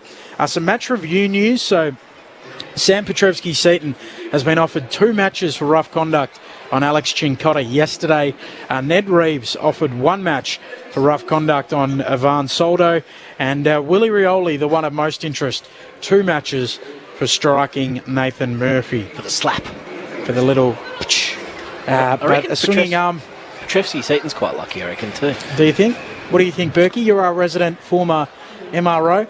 To be honest, I haven't seen the Petrevski-Seton ones. Borley was the MRO. He was there with me. Petrevski-Seton was as bad an example of that we've seen for a while, I think. Yeah, and he was concussed, was he not? Cincotta didn't play out the rest officially, of the game? no. He came back on. Well, yeah. So there you go. So that's to me that probably it would have been 3 or 4. So, and the other thing, it was into the hard.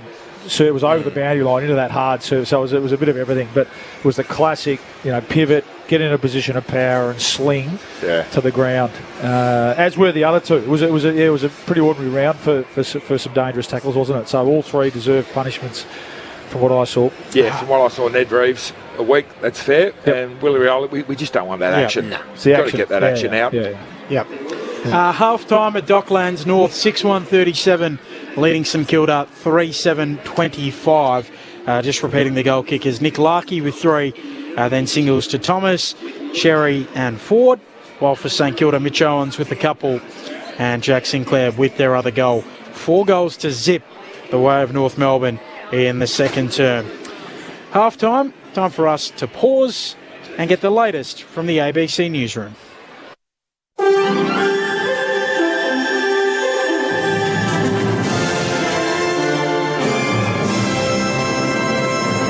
Hello, this is ABC News with David Rowlands. The Port Adelaide Football Club has condemned racist attacks on Willie Rioli posted after the match against Collingwood last night. Chris McLaughlin reports. Port Adelaide has released a statement saying racist comments caused deep distress and harm to First Nations players and their families across the AFL and the community. The messages were sent to power forward Willie Rioli on social media after the club's nail-biting 2-point loss to Collingwood at Adelaide Oval last night. The Collingwood Football Club has condemned the attack, with its chief executive calling the remarks abhorrent and disgusting and saying he stands by all First Nations players. Port Adelaide says it will assist the AFL and Collingwood Football Club in their investigations and continue to call out what it says are disgusting actions. The matter's been referred to the AFL Integrity Committee. Statewide treaty negotiations in Victoria are set to take another significant step on Wednesday when the new First Peoples Assembly meets for the first time. The 32-person group, which replaces the inaugural Assembly, was elected in a statewide voting process held in June. While the first Assembly focused on the path to a treaty, the second will focus on negotiations with the government due to begin by the end of this year. The second Assembly will elect 2 co-chairs when it meets this week. The New South Wales Premier is calling on property developer Jean Nassif to return to Australia.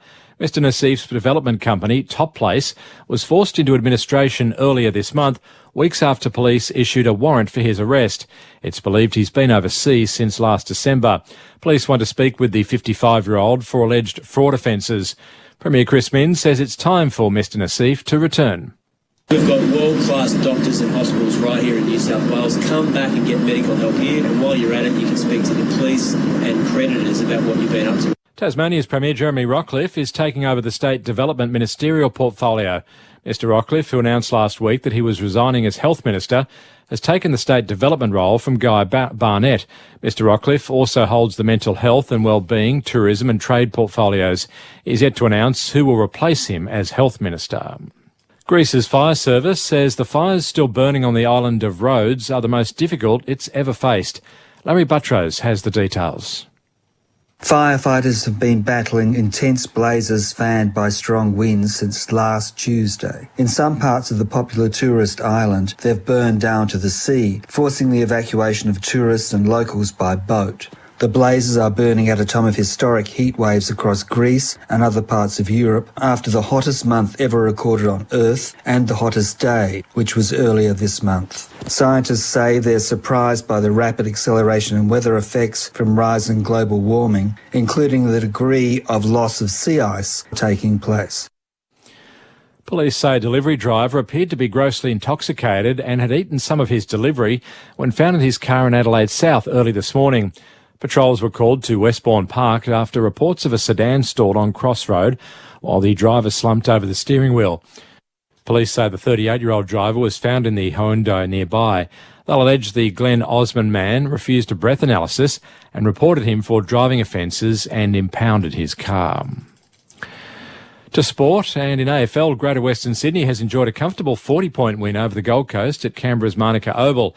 The Suns held a 7-point lead at quarter time before the Giants lifted, dominating the third term with 6-1. Captain Toby Green started for the home side, booting 3 goals. The victory pushes the Giants back into the AFL's top 8. NRLW newcomers Cronulla and the West Tigers have blitzed their first matches in the league. Chloe Hart has the story. Reigning women's Dally M medalist and Olympic 7-star Emma Tonegatu shone on her club debut for the Sharks against the Canberra Raiders, crossing for a spectacular try in the 8th minute. The Shark Park crowd was on its feet, celebrating the 6-3 win. The final score 28-14. Earlier, fellow league debutants the West Tigers thrashed last year's grand finalists, the Parramatta Eels, 36-8. The Tigers put on a second-half blitz, scoring 6 tries in 19 minutes. The Raiders and North Queensland Cowboys also joined the league this year. And in the NRL, Penrith has proven too strong for Canterbury, winning 44-18 at Penrith. The return from injury of captain and star halfback Nathan Cleary gave the Panthers a huge boost as they ran away to a 28-6 lead at half-time. Tyrone Peachy and Brian To'o both scored doubles in the 8-3 victory. This is ABC News. What's the best thing in the world that's also on the ABC Listen app? The footy! This season, get your footy live and ad-free on the ABC Listen app. AFL, NRL, men's, women's. Whatever you fix, we've got you covered. She's got it! Bye-bye! See you later! Every goal, try, mark and tackle. Called by ABC Sports' expert commentary team. AFL and NRL, live and ad-free. Get it on the ABC Listen app. Grandstand AFL. Now streaming every match on the ABC Listen app. Look for the AFL button. Awkward one as well. It rebounds back to Ford, who takes on a tackler. He's pegged up against the boundary line. Inboard kick was almost perfect. Thomas Rhodes and hooks it back for a goal. Well set up by Ford. He's causing some trouble down there today. And at the back, battles over to mark, virtually uncontested for the Saints. Aggressive kick, inboard, he's turned it over. Davies-Uniacke can get it and go out the back. Larky, he's trying to get there. He's one-on-one and did extremely well. Thought about the hand pass over the top, but he should go back, take responsibility and kick what would be his second of the afternoon. 40 out, slight angle to the right, comes in, nurses it through. He's got two, and North Melbourne have the lead. Short pass by Goldston is okay to Taylor, who's taken in the air, held onto the mark anyway. He's going to drive it inside, attacking 50. Puts it into the pocket, floating down there, taking a chest mark with Sherry. No one went to him. So Sherry comes in and strikes that beautifully. Big fist bump. Back to Crouch by hand. Crouch has to hit the target here. He didn't. Turnover ball. Davies-Uniacke spins out of two tackles, then goes long to a one-on-one. And it's knocked down into the path of Larky, can spin. Tried to get out of one tackle, he was taken high. Should be a free kick, it is. 2 goals already for Nick Larky. 35 out, slight angle to the left. Guides it home for his third. Melbourne are asking some questions this afternoon. The 2023 AFL season. On radio, ABC Sport Digital. And now streaming on the ABC Listen app. Great to have you with us here on Grandstand AFL, the late Sunday game of round 19 at Docklands. It is the Kangaroos, believe it or not, leading by 12 points over St Kilda. 6-1 37 plays 3-7 25. And we were a little distracted there at the very end just now because Melbourne have held on to win over the Adelaide Crows by 4 points. And a little bit of a cliffhanger down the stretch. It was a close run thing, Andrew Mays, and did look for a moment like the Crows might come for a second time and pinch it over Melbourne. So back to level scores in the last quarter, and then Melbourne kicked one immediately, got out then to a 16-point lead, and Melbourne holding on in the end by 4 points as Taylor Walker, with 90 seconds to go, drew them within 3.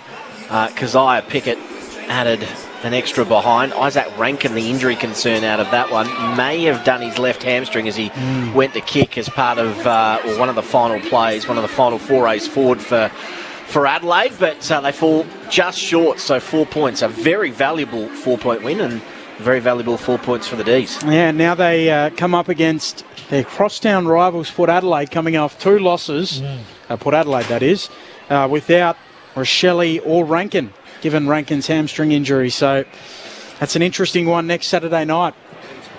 It's Melbourne and Tigers Melbourne too Tigers next week. is That'll huge. be big. Yeah. I mean, it's an exciting 5 weeks, isn't it, really? There's still so much to play out. The Giants, again, having a run at it. Well, it gets a bit tough for them. They've got the Dogs next week down at Ballarat.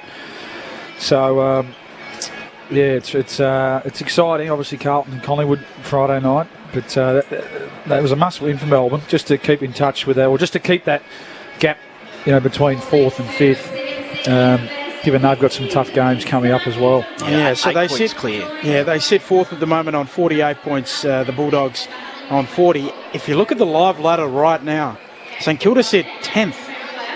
Well, this is they cannot let this slip. If they let this slip, they won't play finals. And well, they won't. The bottom end will fall out. Yeah, and that's right. It will be fascinating with given where they think they're at. We didn't have much time to discuss it pre-game, but I feel like Ross Lyon and I don't even mean this in the sense that he's incorrect, because when they sacked Brett Ratton, I didn't think the list was that good, and I think he wrung the neck of the sponge and squeezed every little bit of juice out of it in the first part of the season, but that's where they thought they were at. They thought this was a finals list that they had in their keeping, in their possession, and it's just simply not. And Rossi is telling them now, well, look, there's a few white ants in the wall. We're going to need longer to do this renovation. Well, it's suddenly become a year of exploration. Yeah, which wasn't the case when Brett was coaching, I'm sure. No. I think they were still realistic. The finals maybe, but I think they knew that it was, if they were going to play, it was always going to be, bottom half of the 8 in that sort of 6 to 12 bracket, which is where they are, and that seems to be where it sits now. Obviously, the Max King situation, that hasn't helped at all. And when you look at their forward 6, there's about 50 or 60 games between them. And Berkey, you mentioned the lack of support for Rowan Marshall, who's been magnificent again. Sinclair's had another terrific year, hasn't he? But other than that, it's sort of just stalled a bit. So. It's going to be interesting next 5 weeks, isn't it? To see where it all ends up in the wash. Very much the sameness through their midfield. And that's why they went hard for De Goey, wasn't it? They know that they don't have that real match-winning, explosive, dynamic type through the middle of the ground there. They've got some real toilers, some real workhorses. I think Sinclair's probably the A grader, isn't he? Coming off of All-Australian, and you think he's on track to go again this year, and I think Marshall's moving into that category. I think he's in the top couple of ruckmen in the comp, and will be in the All-Australian conversation this year. But other than that, it's workhorses across the ground, isn't it? They're trying to make Gresham give him that sort of spark in there, but he's had 0 kicks, 6 handballs so far in the first half. To me, he's a small forward. Can travel up and down the ground, get involved and then shoot forward, but you've got Higgins and Butler down there who both have a total of 6 possessions between them so far in the first half. Interesting to see here whether he throws the magnets around a bit, because something's got to change. I think there'll be a rev up in terms of intensity, but whether he actually makes some positional moves, or whether there's that many to make. I mean, that's part of the challenge, as you said, Berkey. There's not that many levers to pull with this lineup the way it is. Good to see Wanganeen Malira back out there again. Well, yeah, he was a little sore. Just repeating as well, Brad Hill subbed out of the game with what St Kilda are calling an injury to the chest region, taken to hospital for precautionary reasons. He's a big out too. He's a key player as to how they like to play in terms of getting back and then that power running forward. So who can pick up the slack? Looks like young Sharman's gone up to the wing. North Melbourne leading by 2 goals as we start the second half. You're with Andrew Mays. And ripping it out of the middle was Steele. He was slung twice, or spun twice, 7:20, and then only just got the left boot to it. Then in a bit of a dumping tackle, Jones is hurtled to the ground, held to him. We'll have another stoppage. Goldstein won it down. Big kick from Davies Uniacke, a high ball inside 50. It'll land on top of Larky, going back with the flight. Battle, third man up, able to take a good mark. It's the first time that's really happened, hasn't it, for a while. It's just got to come to ground, that ball. Battle, long kick out of defence. Wood'll be the flyer. Won it down. Filippo was good at ground level. Hand pass to Butler. Couldn't quite escape the tackle, which forced enough pressure on the kick. Archer there to see it over for the Roos. Right on centre wing, this will be tossed back into play. North Melbourne leading by 2 goals. It's Archer who's had the job on Higgins for most of the game. Higgins has 2 kicks, 1 handball. Umpire spins it in. Reaching over the top, Goldstein. Davies Uniacke able to burst onto the footy. Hunter with a hand on him. Handball to Thomas though in the middle of the ground. Dangerous kick. It'll just be good enough. Finds its way to Tucker. Outer edge of the square for North. Kicks along that edge. Good kick. Young marks. Now he looks inside 50. Goes long looking for a marker.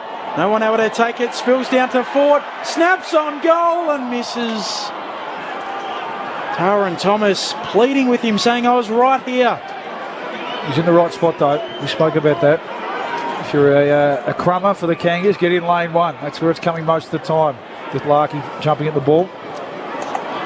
Long kick out of defence is okay, and nice mark taken there by Sharman. He goes wide to the wing. Owens is free. gives it to the running Philippou out wide. He finds Clark, who ducks back inside, called to play on, so he has to kick a low ball around the boundary line. Caminiti had a fumble. Clark back onto it, scooped it up beautifully, put a low ball to the top of the square, and Goldstein got in front of Marshall and took a great intercept mark. It's a big win. It's been a really good contest, hasn't it? The old boy Todd, who's been out of the team, we know, back in this week. Just showing why there's still a bit of run in the legs. Great outlet kick too to find Mackay. He gave it immediately to Tako, went further afield. Long kick comes the way of Sherry's, matched in a 2-on-1, brought it to ground. Wilkie there, Tucker for assistance. Hand pass over the top to Curtis. He can go inside 50 with this kick, and he just gets over the head of Wanganeen Miller, and it lands on the chest of Thomas, who will line up for the first of this third quarter. 40, he'll kick from 40. He's about 5 metres inside the boundary. It's a beautiful kick, isn't he, Paul Curtis? Doesn't quite get it enough for Kangaroo's liking, but every time he does, he's got a laser left foot. Taron Thomas bends this round the corner. It is coming back beautifully. He's got two. And North Melbourne are out to their biggest lead of the game. It is now 19 points in favour of the Roos. 3-7-25 St Kilda, 7-2-44 the Kangas, and that is the perfect start to the second half. Lovely kick around the corner there, but it's great ball use there from the Kangaroos. Wanganeen Malera, he thought, I'm going to jump up and touch this one in flight rather than go back and compete with my opponent, and the kick was just too good. As high as he jumped, couldn't get a finger to it, and Taron Thomas, lovely kick around the corner. That's the voice of Nathan Burke. Luke Ball with us. Welcome to those of you that are joining us from the match between Melbourne and Adelaide. You might not believe this, but North are leading by 19 points. That's right, 7-2-44 plays 3-7-25. They've kicked the last 5 goals of the game after trailing by 9 points at quarter time. Taron Thomas with the last goal. Out of the middle goes Wood for St Kilda. Kicks towards full forward, leading out Caminiti. Can't take the mark. Picks it up at ground level. Shovels out a handball. Follows up again. Clark goes in for St Kilda. Picks it up. Gets it on the boot. Snaps towards goal. Bouncing ball. There to mop up Tucker. He's tackled. He's driven out. He's backpedaling. Holding the ball. Free kick going to St Kilda. And it'll be Higgins. How many steps did he take before he was over the boundary line? It was 4 or 5, I think. I'm not sure it was prior opportunity. Higgins wants to play on quickly and give the Saints a much-needed goal.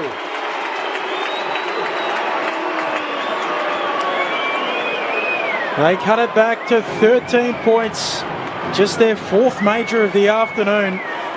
Their first since the 20-minute mark of the opening term. North 7-2-44, leading St Kilda 4-7-31. 5 minutes played, third term grandstand AFL. You could see what he wanted to do, Darcy Tucker. He was probably just a bit casual, and he technically stuck the arm out into Jack Higgins' chest, which gives the umpire the cue that that's an attempted fend off, and the boundary line just wasn't close enough, was it? There's probably 1 or 2 extra steps, and probably fair enough in the end. Big call, because it was a crucial goal, really, for the Saints. First one since quarter time. Ball back in the middle. Good bounce by the umpire. Over the top, Davies Uniacke won it nicely. Down to Phillips. Kick inside, attacking 50. Jumping there was Sherry. He was shoved underneath it. Nice defence here by the Saints. Hand pass comes the way of Sinclair off the outside of the boot. And Davies Uniacke was strong in the back of Bytel. Probably lucky not to give away 50. Bytel took a good mark in front. Next kick has been the challenge for St Kilda this afternoon. It's a high kick. McDonald won it down. How's the roving front and centre from Butler? Launches, goes inside 50. No mark taken. Philippou spins out of one. Went off the outside of the left boot. It's going to land in the forward pocket. It pitches. And it's out of bounds next to the right behind post. Interesting that we've seen Rowan Marshall push forward twice now. First time was a bad kick and Goldstein intercepted it. That one in general play, again, he was the target inside 50, so whether he's got that instruction to get himself forward and make a contest. A critical game for the Saints if they want to play finals. From the throw-in, we'll get another ball up. It's electric front and centre, wasn't it, from Dan Butler? We haven't seen much of that tonight. Goldstein trying to take it out of the ruck. Can't do so cleanly. Caminiti picks it up. throws it on the boot. Misses to the right-hand side. A minor score. The Saints pressing. 12 points, North Melbourne's advantage. Quick kick out is okay as well. Finds Howe. It was a late inclusion this afternoon. He goes short to Scott. Still at right half back here, the Roos. They kicked 4 goals to nothing in the second term to grab the lead from St Kilda. Long kick up the line, no mark taken. Sherry fought hard. Can he get his arms free? Not quite. Should have been Owen ball. Umpire says play on. St Kilda away now through Clark. Kick inside 50. It's a 2-on-1. Mackay floating at the back. He's always going to take that mark. Did nicely. Centering ball is okay to Sheasel. Loops a hand pass over the top to Phillips, who wants to go out wide.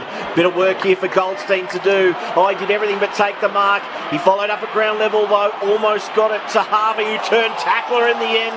Did nicely to lock the ball in. And we'll have a stoppage in between wing and half forward here for North Melbourne. Yeah, well done by Harvey, because the Saints had the numbers. If he didn't lay that tackle, they were back into their forward line. Winning the tap, Marshall. Down to Bytel. Kick smothered. Ricochets to the Roos. Through Tucker to Shields. Davies Uniacke kick nearly a turnover. Dropping the mark, Billings. Gets support from Gresham. Kicks inside 50. No one there. Except for Mackay, who marks for the Roos. And he kicks into the middle of the ground. Mark taken by Young. Young will move it out to Howe. Forward of the wing. Chips it to half forward. Sherry marks. Kangaroos looking inside 50. Sherry will set it up. Looking for a big pack mark. Launching Goldstein. Marshall in front. Takes the defensive mark. The big St Kilda ruck. Called to play on. Moment of nerves there for St Kilda fans, but he finds Windhager. He goes further wide to the right back pocket where Owens has it. Can dart back inside if he wants. He's going to go a little more conservative towards the wing. Clark in a one-on-one, almost outmarked by Young of North Melbourne. Hand pass by Phillips back inside wasn't great. Shields made it good. Back to Young. Fires from 55 to the top of the square. Larky got a hand on it. At ground level, Curtis tries to keep it in. And he's out of bounds next to the right behind post. Not a bad result there for North Melbourne. They'll get another crack deep inside attacking 50. They lead this one by 2 straight kicks. Hasn't minded the game of Lockie Young and Goda back there. It's been really impressive to see them. Forward 50 stoppage here for the Roos. Goldstein slapping it down. Steele will get it off hands and clear for the Saints. Out towards half back, and Core comes up, juggles it. Paid the mark for the Roos. Who's the kicker coming 52 out. McDonald receives the handball. Kicks a shocker. Goes 30 metres sideways. No one able to mark it, so a live ball inside 50 for the Roos. Clark diving on top of it, might have dragged it in. Umpire holding the ball. Hunter Clark pinged. And the free kick will go to Liam Shields. The try kick. North Melbourne back out by 3 goals. The Saints would have wanted to come out in this third quarter, like regroup at half-time, come out third quarter, play the way we want to play and get ourselves on the scoreboard, but they haven't. The Kangaroos haven't let them. Triple premiership player at the Hawthorn Footy Club. Spinning the ball in his hands. Past the 50, all of the experience, and it's out to the right. A let off. 7-3-45 move north. St Kilda 4-8-32, 13 points the advantage. A good 2 Shields, 14 possessions, 7 tackles. You know, that's his bread and butter. Sinclair short to Howard, right back pocket for the Saints. He goes short again to Battle, still inside defensive 50. North Melbourne set up well here. It's going to be 50. And Battle just kicked it, probably not realising he had the 50, and Harvey can't believe that he's been pinged. So this is going to move play all the way up to the wing. Bit of a let-off there for St Kilda. Pass inside from Battle, goes to Sinclair, inside the centre square, to half forward, nice pass. Now the money kick for Bytel. Can he find someone? That's a better pass inside 50. Wood got separation on his opponent and takes it on his chest. He'll line up from 50 out, slide angle to the left. I'll give him the benefit of the doubt that he was actually aiming for Wood then. I reckon he might have been going for Mitch Owens coming out of the square and Woods jumped in front of him. But either way, crucial kick for goal, this one. So Mason Wood to kick from right on 50 to bring the margin back. It's a low kick. It was almost a slice off the boot. It was always out to the left for one behind. Haven't had their kicking boots on, the Saints. 4-9-33, plays 7-3-45. Sheasel, dangerous kick in, but it finds Core, gets it back, moves it to McDonald, kicks to the wing. Thomas in between 3 or 4 Saints, and the Saints win it in the middle. Wilkie away to Jones, who will kick laterally and spot up out there a teammate in Sharman. Here comes infield back to Wilkie. Now Wanganeen Malera, forward handball to Jones, nearly run down. Pressured on the kick, it spills out towards Sheasel, and they come away with it, North Melbourne. The handball there from Phillips, dodgy. Saints with it again. Here's Windhager. Long kick inside 50 towards the pocket. Sherry spoils it away. Out of play. And a throw in at right half forward now for St Kilda. North still by 12 points, 13 minutes played in the third. Ball to be thrown in. Right forward pocket here. Chance again for St Kilda. Margin 2 straight kicks. Thrown in. Sherry reached over the top. Now chance for Billings, who runs onto it at the back of the pack to the top of the square. Snapping ball. Caminiti almost onto it. Mackay had a fumble at the most inconvenient moment. Out to Jones. Snap across the face. Another behind for St Kilda, and their fans are starting to get frustrated. 4-10-34. Play 7-3-45. Margin 11 points in favour of North. Ross Lyon getting a little frustrated as well. Did you ever go and watch in the box with Ross Borley? Did I go and watch, or did I sit in the box? Sit in the box. Neither. No. From the kick in, Core out towards the wing. Battle able to get it off the deck. Shovel a handball forward for St Kilda, but onto it. Shields for the Roos. Kicks into the middle of the ground. Good kick. Mark taken by Taylor for North. We've got to go quick. Gives it off to Sheasel, running the edge of the square. Kicks inside 50. Looking for Larkey right there with him. Dougal Howard. Out the back it goes. Webster. Run down by Harvey. Umpire lets him get rid of it.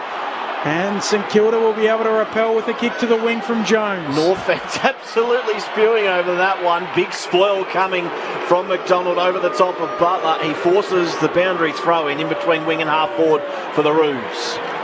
Play on, probably the right call. Yeah, it was a nice chase down tackle from young Harvey, but no prior opportunity. Did extremely well to get his boot to ball too, Webster, while lying on the ground. Meanwhile, the clearance for Howe slams the ball forward. It was an awkward one. Windhager onto it for the Saints. He shoved over the boundary line. Ball with him. And we'll have another ball in. A little net gain there for the Roos of about 30 metres. Still 70 out from their goal. Back to your question, Benny. I don't think there's any, maybe with the exception of Lenny Hayes, no coaches, no players going anywhere near Ross Lyon's coach's box. Thrown back into play. Sharman waited for it. Still went and got it. Was tapped out of his hands by Thomas. It's an awkward looking hand pass to Phillips, who had a fumble himself.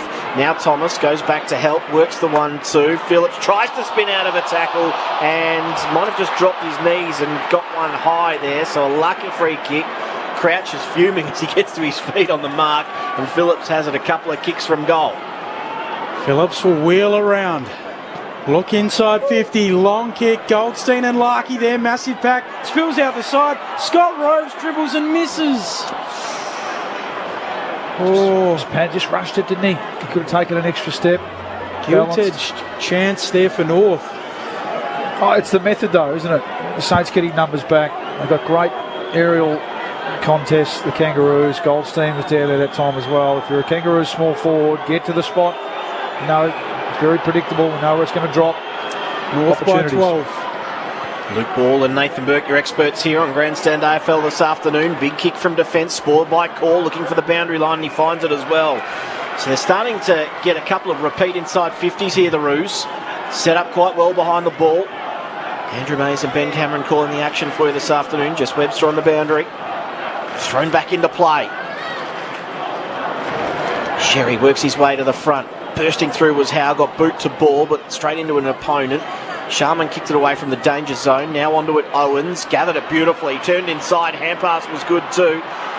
To Caminiti, who didn't quite know where to go. Now Owens, was he grabbed without the ball afterwards? He was. It probably Oh, umpire. So the Saints kept going there. It's going to be a 50 or... Now, Owens was called back. Surely that's the sort of tackling after you give the hand pass away. The Gary Ablett rule, as we call it, should be 50. That one only makes an appearance randomly every 3 weeks. So Owens with the free kick, but unfortunately for Saints fans, pretty much every player on the ground in front of him. So it's a packed forward line. He goes short to Windhager, who stabs a short pass, still straight up the middle. And he finds Steele, who's 60 from goal. Looking for space inside a very crowded attacking 50. Goes to the pocket. Caminiti up high. Punched away from him by Core, who was about third in line and out next to the right hand behind post. And the difference there is that ball's kicked to the boundary line. There's no opportunity there for the Crummers. The previous one of the Kangaroos is top of the goal square, gives the Crummers a chance. Forward 50 stoppage for St Kilda. Sherry wins the tap down towards Mackay, who gives it off. Phillips is bumped off his kick. Jones goes up close to the line. Can't mark it. Out of play it goes. McDonald right there with him. Throw in again, right forward pocket. Goal apiece in this third term. North Melbourne kicking 4 goals to zip in the second. Sherry lays it down. Straight to Steele though, gets a handball out. Billings can't gather it. Now the Roos soccer it out of there into the middle of the ground. Wanganeen Miller, hand pass backwards to Howard, who was almost caught. His hand pass got to Webster on the bounce. Wanganeen Miller has sliced through a couple of tackles, slams the ball inside 50. It's a bit of a barrel in the end, no mark taken. Young at ground level, went low, then he's taken down in the tackle. And we'll have a ball up, 40 out directly in front for the Saints. 2 straight kicks the margin, 18 played third term. Nervous times for St Kilda fans. Can they get something out of this 4-0 forward? Not on this occasion. Nothing doing from that stoppage as went up the pipe and down, and players were able to jump on it. Quick throw up this time by the umpire, Curtis. He had to tackle Jones at the last moment, kicked out of there into space, and now Howe onto it, paddles it to his own advantage. He's got Sharman for company, who got rid of him, then tapped the ball towards a teammate, but just missed him. It's out of bounds in the right forward pocket for the Saints. They're defending really, really well, North Melbourne. Their back six have a really good game.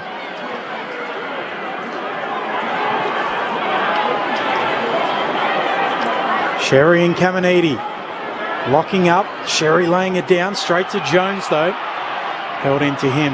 Just the pressure across the board. It's been really, really strong since probably halfway through that first quarter. They've certainly got a sniff, the Roos. Yep. Look for Jack Steele to get a free kick here. Oh. Looking to end a 15-game winning streak. There's a free kick somewhere. I think it'll go to Jones. Jones got it instead. He was buffeted off a ball and off the plate. Curtis was really getting stuck into Jack Steele, almost very close to giving away a free kick against Jack Steele, and Jones came over and just gave it a bit of a block, and so Curtis has sort of tossed him out of the play, which is just inexcusable, really. Hasn't kicked a goal this year. This would be a good time to deliver your first. It's across the face. A behind 4-11 St Kilda. North Melbourne 7-4. They lead by 11 points. The Kangas. Can't tell you how long poor kicking has plagued St Kilda Football Club. Long, long time. Short kick into the right back pocket. Core has it. They kicked 3 straight to open the game as well. So it's 1-11 since. Extraordinary. Core, lovely dummy. His kick is just as good as well. Landed a metre inside the boundary line, and Ford takes a strong mark. So Ford asks for the shepherd, for the man on the mark. He's got to kick it off the outside of his boot. It's going to go very close to the boundary line. Oh, in fact, it's Sherry almost took it in between 3 Saints, but it's spoiled at the last moment. We'll have a throw in just forward of centre wing here. 4-11 plays 7-4. It's North Melbourne by 11 points. 21 played third term on Grandstand AFL. Toss back into play. Goldstein. Run it down. Phillips looked for Shields. Couldn't quite find him. Sinclair at ground level ran out of space with his hand pass, and Bartel sees it over for a boundary throw-in. So Sherry to do battle in the ruck again against Josh Battle, and we'll have a ball in right on centre wing. Well, I'd be going forward momentum here. Don't get cute. Just belt it forward. Sherry lays it down. Davies Uniacke onto the bouncing ball. Bytel's got him. Gets a handball out. Out to Tucker, to Young. Look out. Philippo's got him. He gets it out to Jones of St Kilda. High ball inside 50. Core going back, drops the mark. Now fights on at ground level. Handball to Archer. Handball away for the Roos, but straight to Billings. Snaps inside 50. And getting back, McDonald marks defensively for the Roos. Well, he had 4 Saints running towards goal, and he picked out the one Roo in the middle of all of them. He flares it out wide. Tucker has it. Taylor short. Longer instead. Ford will be forced to fly. He's going to get it at the back here. Him and Curtis onto it. Curtis just needs to pick up the bouncing ball. He gets to it. Hand pass was on. He goes back to Taylor, who launches. High kick inside 50. Larkey the target. Got underneath the footy. Wilkie there at ground level. He's happy enough to see it over for a boundary throw in. 45 out from North Melbourne's goal. There's been 1 goal apiece since half-time. Pretty scrappy third term, but importantly for North fans, they still have the lead by 11 points. And they led at three-quarter time in both of their wins in rounds 1 and 2. Have not won since. Stevenson doing the ruck work, opposed to battle, palms it down boundary side, then goes and picks it up. He carries it out. A throw in to come. Still North by 11 points.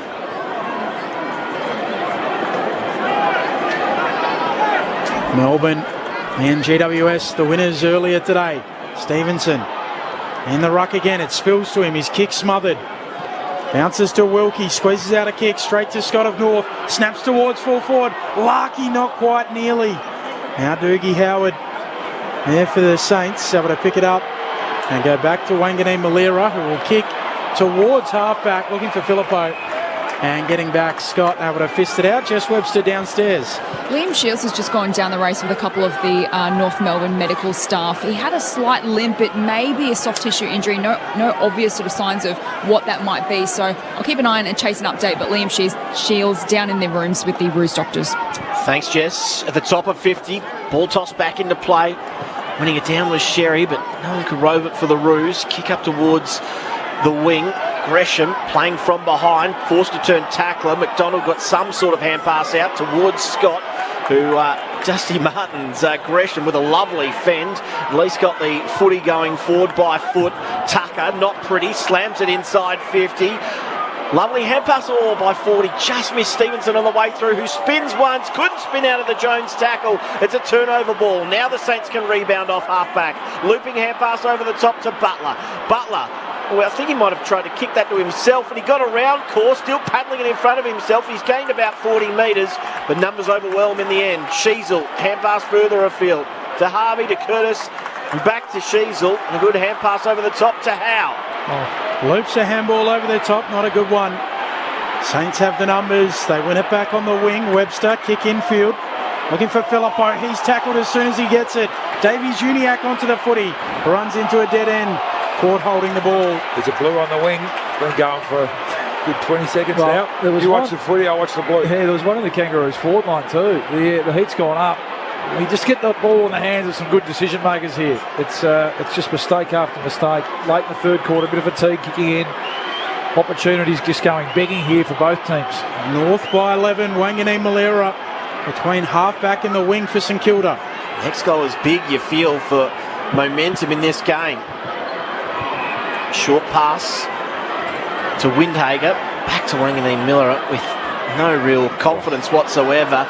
Dinks one over the top, was inviting the spoil. It came, and it bounces the way of Scott. Scott loops the hand pass over the top. Stevenson, now to Thomas, who gets to 50, takes a bounce, runs to 30, shocking kick, but it gets there. Oh, it didn't look pretty, but North Melbourne get a crucial goal. Thomas has 3. And the Roos move to 8-4-52. St Kilda 4-11-35. The margin is 17 points in favour of the Roos. Some serious questions being asked now. Saints don't know how to move the ball. They're completely devoid of any understanding of how to get the ball from one end of the ground to the other. If it's not a mistake that they capitalise on and all the North Melbourne defenders are out of position, they can't get it from the other end. It was Windhager going, I don't know what to do with it, so I'll just handball the ball to you, Wanganeen Malera, who's standing next to me, and you do something with it. And he's going, well, I'm not allowed to kick to a pack, obviously, so I'm going to try and invent something through the middle of the ground, and bang, North Melbourne goes straight back down the other end. This is a team who are completely dumbfounded in how to play this game. Ball back in the middle. Chance here for St Kilda from the stoppage. It is Marshall who gets it forward. It's an awkward looking kick. No mark taken at ground level. Comes the way of Billings, who's outside attacking 50. Clean pickup was good on the run. Hand pass to Butler. High kick inside 50. Mackay over the top. Good spoil. Higgins there at ground level. Short pass inboard. And Crouch takes the mark. Some late attention there from Goda, but not enough for 50. And Crouch will line up. Much needed goal this one for St Kilda. He's 40 out on a 45-degree angle to the right. Yeah, well, they'll take them any way they can. At the moment, Perk, it's hard work, isn't it? It's just finding a way to try and get an opportunity at goal. And the way they've been kicking, well, this is certainly no good thing. So 6 goals to 1 since quarter time in favour of the Roos. In comes Crouch. It's across the face. In fact, score. Might have missed absolutely everything. Now, Mackay could have let that go out of bounds on the full. For some reason, uncontested, he went and punched it over for a boundary throw-in. So we'll have a ball in, left forward pocket. 30 metres out on a 45-degree angle, and you barely make the far point post. From the throw-in, Caminiti and Sherry. Sherry a clear hand to it. Quickly tackled is Sheasel. Quickly downstairs, Jess Webster. North Melbourne's activated their sub. Jack Siebel comes into the game. Liam Shields suspected calf injury. Sherry wins the tap. Davies Uniacke frees the hands, gets a handball away to Core. Under pressure here, the Roos, but they'll bounce away with it. Tucker, long kick to the wing, trying to find Curtis, drops the mark. Now the Saints in there through Wilkie, handball errant. Onto it, Scott spins out of one tackle, into another, holding it.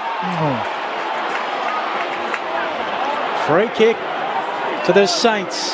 Time ticking down in the third. North leading by 17. Clark wants to move it on. Goes long to fall forward. Wood in from the side. Lots of it. Not quite. Follows up at ground level. Bruce pile on. Umpire wants it. Ball up. Left forward pocket. Thrown up. Dying seconds of this term. From nowhere, Crouch snap. He just misses to the left-hand side. One behind. And there's a little bit on afterwards as well. Archer's involved with Marshall, and now players from both teams are starting to converge. It's breaking up probably quicker than it started. North Melbourne will be the happier team heading back to the sheds at three-quarter time. So that final Crouch behind, bringing the margin back to 16 points. For a quarter where North Melbourne were asked plenty of questions and kicked 2 goals to 1 to extend their lead, which was 12 points at halftime, and now 16 points at the final change. Goal kickers this afternoon. We'll start with the Roos. 3 to Taron Thomas, 3 to Larkey, 1 each to Sherry and Ford. Meanwhile, 4 St Kilda, 2 to Owens, 1 to Higgins, and 1 to Sinclair. 4-12. They've been wayward in front of goal. It's all set up here on Grandstand AFL. North Melbourne looking to end a 15-game losing streak. They lead by 16 points over St Kilda, who are 6th. They could fall to 10th if they lose here today. Oh boy, it's all coming up, the 4th term. This is Grandstand AFL. Ah, you're here for the fortune telling. Please sit down. You seek enlightenment and entertainment, engagement and excitement via your ears. In your future, I see the ABC Listen app, and I see you joyously grooving to a great range of music, informed and entertained by award-winning podcasts, and connecting to your community and current affairs with live radio. You've heard enough. I don't want your money. The ABC Listen app is as free as knowledge itself. Now go. and download the ABC Listen app. Grandstand AFL. Now streaming every match on the ABC Listen app. Look for the AFL button.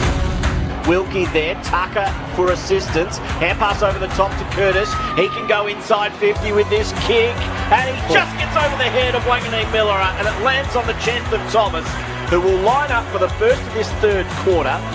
Taron Thomas bends this round the corner. It is coming back beautifully. He's got two. And North Melbourne are out to their biggest lead of the game. It is now 19 points in favour of the Roos. Follows up again. Clark goes in for St Kilda. Picks it up, gets it on the boot. Snaps towards goal, bouncing ball. There to mop up Tucker. He's tackled. He's driven out. He's backpedaling. Holding the ball. Free kick going to St Kilda. And it'll be Higgins. How many steps did he take before he was over the boundary line? It was 4 or 5, I think. I'm not sure it was prior opportunity. Higgins wants to play on quickly and give the Saints a much-needed goal. And it bounces the way of Scott. Scott loops the hand pass over the top. Stevenson now to Thomas, who gets to 50, takes a bounce, runs to 30, shocking kick, but it gets there. Oh, it didn't look pretty, but North Melbourne get a crucial goal. Thomas has 3. North Melbourne's activated their sub. Jack Ziegler comes into the game. Liam Shields, suspected calf injury. The 2023 AFL season. On radio, ABC Sport Digital. and now streaming on the ABC Listen app. Take a breath, North Melbourne fans. Your team leads by 16 points over the Saints. Ratton's revenge game. Can he get one up over his old side that sacked him 10 months ago? Our experts, Nathan Burke, the Australian Football Hall of Famer, and Collingwood Premiership player Luke Ball. Well, he could get one up against his old team because they're playing far better football than what the Saints are. They've just got to keep that going, and absolutely they'll break that 15-game losing streak because I think the Saints thought, let's come out and throw everything at them in that third quarter and we'll blow them away, be in front by three-quarter time, and then we'll coast home. But wasn't to be. North Melbourne, their defensive efforts pretty much all across the ground were really, really good. It wasn't just the back line, it was their midfield playing two-way mids, they're winning the centre clearances, and their forwards were putting a lot of pressure on when the ball hit the ground as well, so the Saints could actually slingshot off that half back line. Every time that they tried, they got themselves into trouble when they did it. So great defensive effort across the whole ground from North Melbourne. And for the Saints, they need to try something different because their forward line is completely ineffective at the moment. The small players are not dangerous, the tall players aren't dangerous, so whether they change the way the ball's going in there or the personnel in there, it has to change at the moment. They're winning the inside 50s 37-34, but it's just really ineffectual bowling. Personnel, yeah, let's start there. Who is that? Because you look down the other end, maybe Josh Battle, who played a lot of footy as a forward, as a junior, has gone back behind the ball. I mean, Howard's got his hands full with Nick Larkey, who looks like he could be a match winner in this last quarter. So maybe it's Josh Battle, go forward and see if he can. We know he's very good overhead. Is it Wilkie? Could he go forward and try and take a catch? Yeah, because you're right. They're having a fight and scrap for any scoring opportunity at the moment, really, aren't they? Mason Woods potentially another one you can put down there, or at least give him the licence to play wing forward. Because he does really well when he pushes into the back line. He's a bit of a saviour there. They've got Cooper Sharman on the other wing. So, okay, Cooper, you be the defensive wing. You get in the hole down there. But, Mason, you get up the other end because we need a couple of goals from you. Yeah, and Brett Ratton will be saying 30 minutes of that pressure, that effort, that intensity that you brought that quarter. The pressure rating was through the roof. And we get the reward. So that's the challenge for North, and the Saints, you know that they're going to throw a bit of caution to win with their ball movement, which presents opportunity, as it has all day, for North Melbourne to turn the ball over if that pressure is there. If they're sniffing blood and preying on that turnover, they're going to get opportunities the other way as well. So they're not going to get a better opportunity to break this streak the way they're playing North. Let's see if they can run it out. Okay, St Kilda fans, let us know how you're feeling. 0437 774 774. North Melbourne fans, let us know how you're dealing with it. 0437 774 774. Cooper Sharman's gone forward again, and Zach Jones has gone forward. So Zeeble forward for the Kangaroos. See if he can impact the scoreboard. Saints season on the line. North Melbourne looking to end 15 games consecutive of losses. Sinclair with the clearance towards half forward. Wood swirls it down. Davies Uniacke sliding in.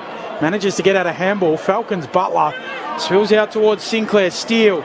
Kick slides off the side of his boot, but inside 50. Caminiti gathers the footy. Handball away to Sharman. Back to Hunter Clark. Long ball to full forward. Looking for a mark, and Marshall can't mark. North come away with it through McDonald. He was cool as a cucumber coming out of defence. Ford through his hands. Thomas is looking to run onto this on the wing. Gathers. Hand pass back to Zeeble. It's a poor hand pass back to Thomas. Didn't reach him. On the bounce, Wilkie has it. He's trapped. He's going nowhere. Ball up. Just inside from the interchange benches. Saw Jack Zeeble doing a lot of kick to kick at 3/4 time. I don't think he did a handball because that one missed his hand. He was almost on the end of this clearance as well. Davies Uniacke kick was knocked down. Wilkie able to intercept. Off to Wood. High kick.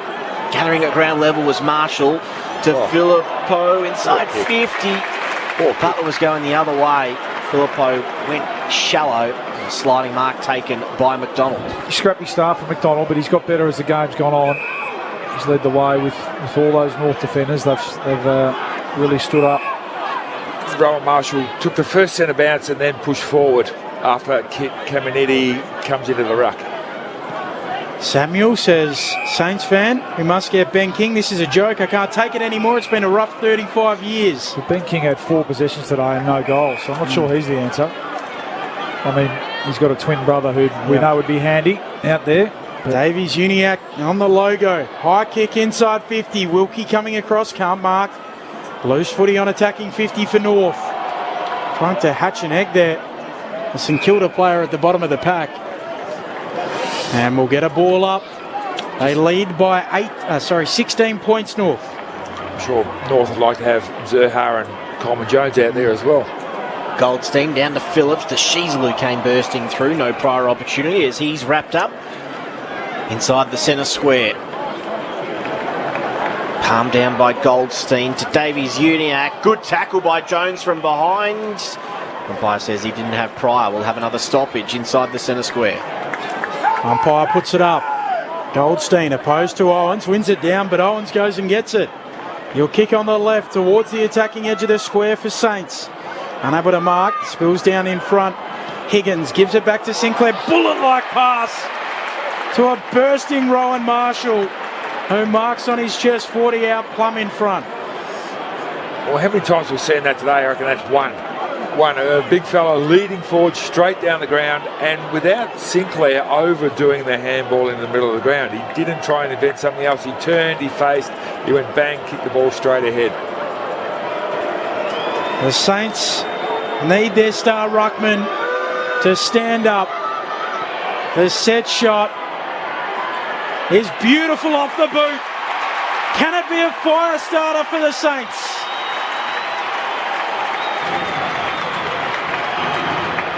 They cut it back to 10 points. 8-4-52. North Melbourne. St Kilda 5-12-42.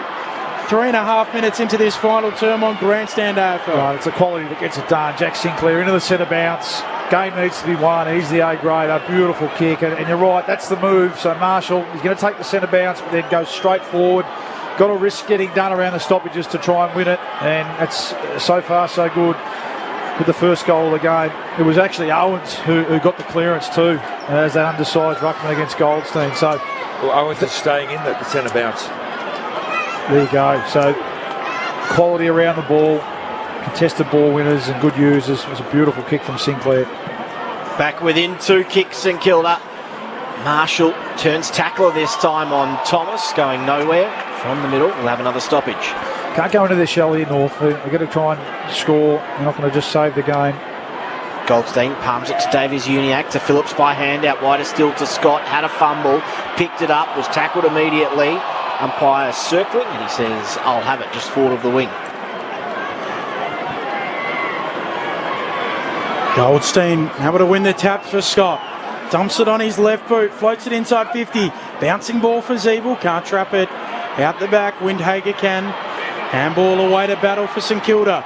Kick to the wing. Bouncing ball. Archer attacking it. Keeps it in front. Keeps going after it. Gathers the footy. Tackled by Wanganeen Malira. Taken high. Well done. I think he called it there. Spotted on the ball. Yeah, just running straight line at it. I like playing in front too. Backing himself as a defender. Earning himself the free kick. Apples and trees and all of that. Kicks to Sheasel, who will drive it inside 50 for the Roos. Wood can't mark. Soft drop in front. Trying to come through Zeeble. Nothing doing. A ball up. Big chance here for North Melbourne. 30 out directly in front. Ball tossed up. Sherry won it down, straight to Wanganeen Miller though, who turns, slams it on the boot, out of the reach of Higgins, might have got a fingertip on it. Now a chance for Young, tried to shrug the tackle, did well enough to keep his arms free. Composure, got it back to Mackay.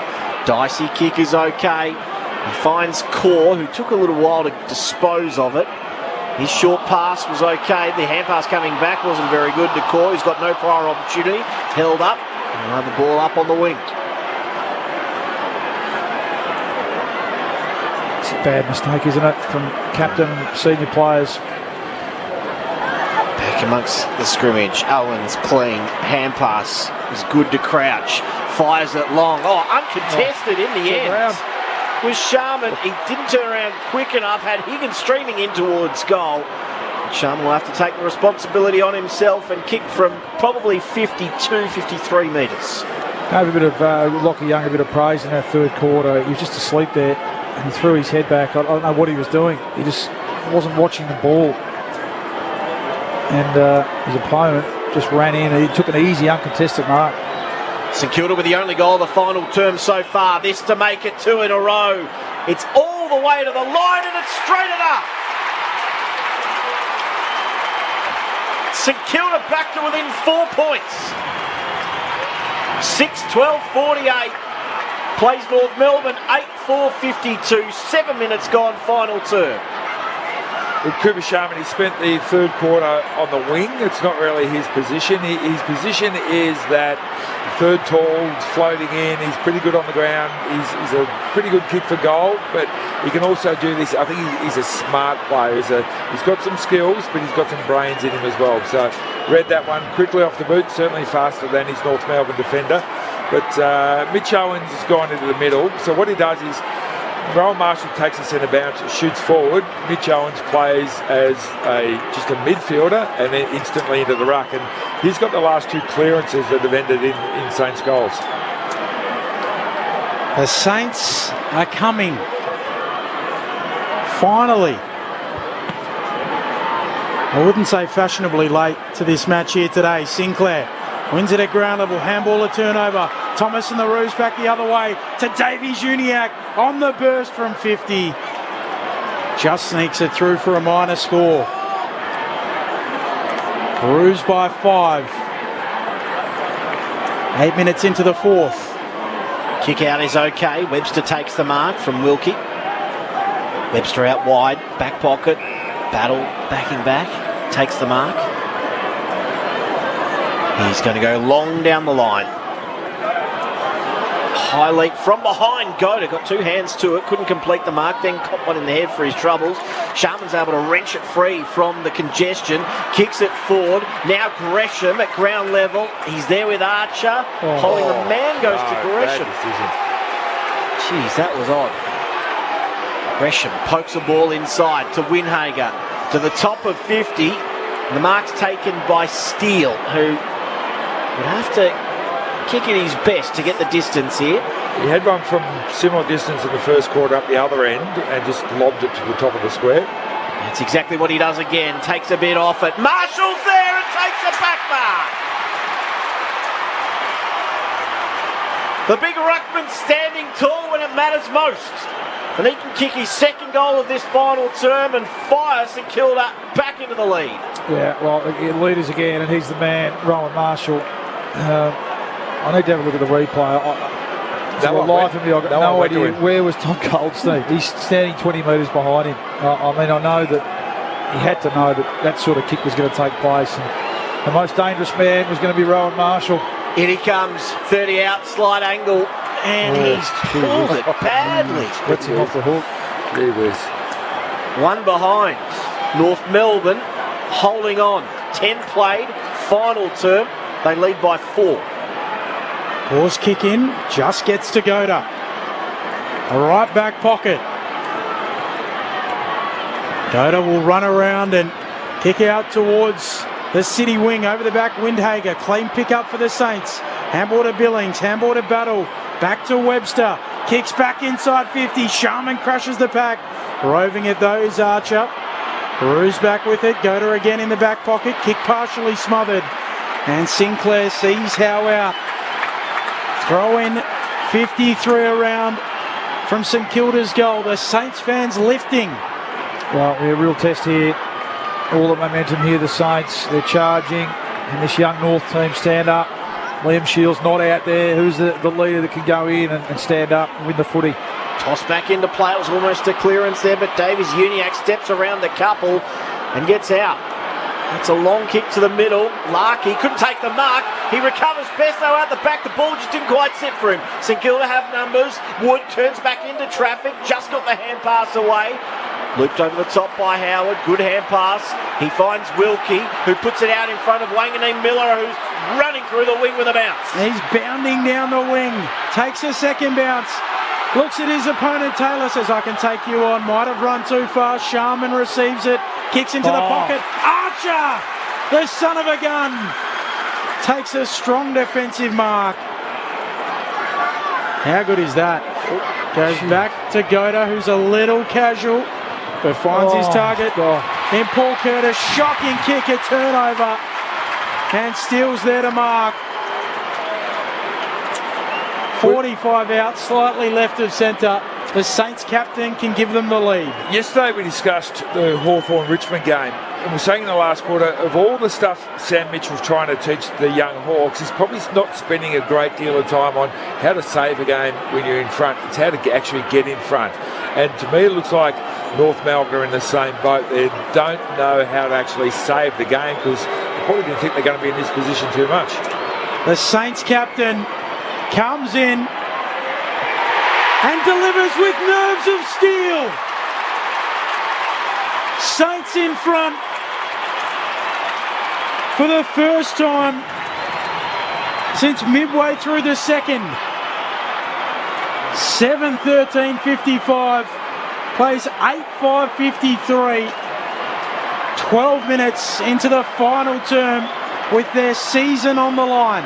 Yeah, it's a good call, Berkey. There was a terrific one-on-one mark from Jackson Archer in the build-up to that, but it was a Josh Goda, just last line of defence. I mean, that's red alert time. That's almost take care, and really casual with a kick to was it Curtis? Yep. Who then was way too casual off one step, kicking the ball to a 50-50, and well done by Jack Steele to sniff and intercept, and a nice finish. So what have North Melbourne got up their sleeve? They've led for the majority of the afternoon. A chance now for Goda. He goes out wide. It'll reach Harvey on the bounce, who's tackled immediately. Windhager wasn't letting him go anywhere, and we'll have a stoppage on centre wing. If I'm the Saints, I'm looking to put someone close on Luke Davies-Uniacke at the moment. He's the guy who's going to get them back into this game and win this. He's had 9 clearances. Sherry palms it down. Got to the outside of the stoppage. And a free kick going the way of Steele. Phillips deemed to have gotten into his back. So Steele behind centre wing. He drives it out wide. At the back. Is it a mark to Caminiti? It is. And he can load up. He gets to 50. Almost kicked into the man on the mark. It's a high ball. All the way to the line. It's there.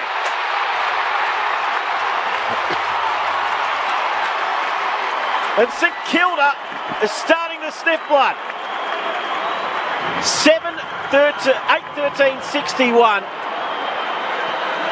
North Melbourne 8:5:53. 14 gone, final term. It's been all St Kilda. The mindset's amazing, isn't it, Berkey? When the shackles are released and you know you've got to go out and try and throw caution to the wind and win the game. I mean, that kick there compared to his first couple of attempts at goal, earlier in the game. That was a beautiful kick. That's carried every bit of 55, 56 metres. All over them here, the Saints, and it started around the content. You're right, it's a one-man band. Davies Uniacke, who's off the ground at the moment too. And Sheasel too. Gets to Jess Webster in a moment. Shocking bounce. Umpire lets them play. Sherry down for Tara and Thomas. Gets it out to Phillips. Kicks the Roos inside 50, looking for Larkey. Can't mark, out the back it goes. Wilkie's there, Battle's there, Zeebel's there. Zeebel's over it. He fights after it. Umpire wants it. Jess Webster. You mentioned Davies Uniacke on the bench. When he did come to the bench, he slammed his fist into the benches. Very frustrated at the moment, but geez, they'd want to get him back out there. It's so important to this side. Sherry knocks it down. Zeebel hacks it out of midair. Misses to the right-hand side. No, Matilda's magic from Jack Zeebel with his soccer skills. 16 played in the fourth. St Kilda by 7. Short pass to Winhager. Winhager to left half back where Battle has a space on his opponent. He's on the boundary line. Called to play on. He runs to the top of his defensive 50, then kicks to the wing. Big fist over the top. Scott roved it nicely. Back to Goda. Short darting ball. Punched away from a couple of Saints defenders. Bytel by hand to Winhager, who's pushed off it. And Thomas takes a really good defensive mark. Nice set of hands on the wing. Thomas just looking to get something going here. He's calling for players to lead for him. So he takes it upon himself, runs his full measure, kicks inside 50. Howard dropped the mark and he's happy to see it out for a boundary throw in. 55 around from the North Melbourne goal. They trail by 7 points. North led by 12 points at halftime and 16 points at the final change. But it's been all St Kilda in this final term. 4 goals to none. 18,279 the attendance. Umpire brings it in. Sherry trying to punch it on. Spills out to Wood. He's tackled as he kicks out of bounds on the full. So the Roos to get it back. Saints leading by 7. They've kicked 4 unanswered in this final term. Trailed by 16 at three-quarter time. Free kick taken by Sherry. Sets it up towards full forward. Zeebel contests, doesn't mark, goes again at ground level. Wilkie gets it on the boot. Clear and kick, the Roos underneath it. Sherry can't mark, should be front on contact. Oh, did he punch the ball though? If you get the ball first before you make front on contact, it's a free kick in my book. Sherry will get the free kick. Marks at 49 out. We'll have a look at the replay. No, I didn't quite get the ball. So Sherry to get it.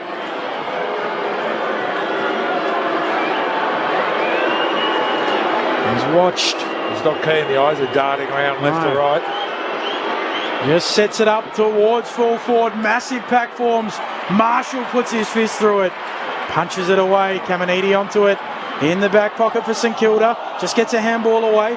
Spills out to Ford. Squeeze the kick. Zeebel! Zeebel marks. Playing in front. And it lands in his lap. Tell what, inexperience there by Caminiti. You don't keep the ball alive. Turn the other way, turn boundary. Yeah, that's your friend. Get pushed over the boundary line, get a ball up, settle. You don't keep the ball alive in your back line when you're 7 points ahead. Well, former skipper, you got fresh legs here. He was in front, quickest to move to that. It's simply a must kick for the former skipper. The sub becomes a super sub. Zeebel kicks the goal, it's back to a point. 8-13-61 plays 9-6-60. Luke Ball, Nathan Burke. Well, that's all you can ask for sub coming on at three-quarter time. Ford, I thought they might have put him back, but obviously pushing him forward to see if he can just create something with his fresh legs. We know he's pretty good overhead. At that time, it was just reading the drop of the mongrel kick in a lot quicker than everyone else. And cool head went back and finished. So just needed it, didn't they? Because it felt like the Saints had all the momentum and were finishing with a head of steam. Davies Uniacke goes back into the centre bounce. Marshall and Goldstein go at it again. Game on. First goal of the year for Jack Zeebel, obviously predominantly playing down back. this season, right on time for North. St Kilda by 1. 19 minutes into this final term. Umpire bounces, favoured Goldstein, palmed it down. It was lovely, palmed to Davies Uniacke, the money man, high kick. It's a floater, it'll land inside 50. Thomas almost the mark, then turns tackler. Wanganeen Miller are going nowhere. A ball up, top of 50. Just a clearance clinic, isn't it? Luke Davies Uniacke. We know that's his one wood. He and Goldstein wonderful to watch. are just on the same page at the moment. Goldstein with the outside of the palm that time, almost got it to Phillips, although St Kilda were able to repel through. Sinclair was clean. A snap towards the wing, Mackay not the mark, and then he was taken. He was just a little bit too casual in getting the hand pass away, not quick enough. So Sharma with the free kick behind centre wing. Sharman gives it off to Sinclair. Bullet-like pass for Wood. Between wing and half forward. The former Root coming up against his old side. He'll stab it over the top. Get it on to a teammate in Windhager. Windhager wants to come infield to Wanganeen Malira. St Kilda by a point. 21 minutes into the fourth. Looks into the pocket on a lead, offering up Wood. Juggles it and marks. 45 out, 5 in from the boundary line. Left half forward. Yeah, stay alert here, North defenders. He's had a couple of options that he's ignored. He's a left footer up against the boundary. Tough kick.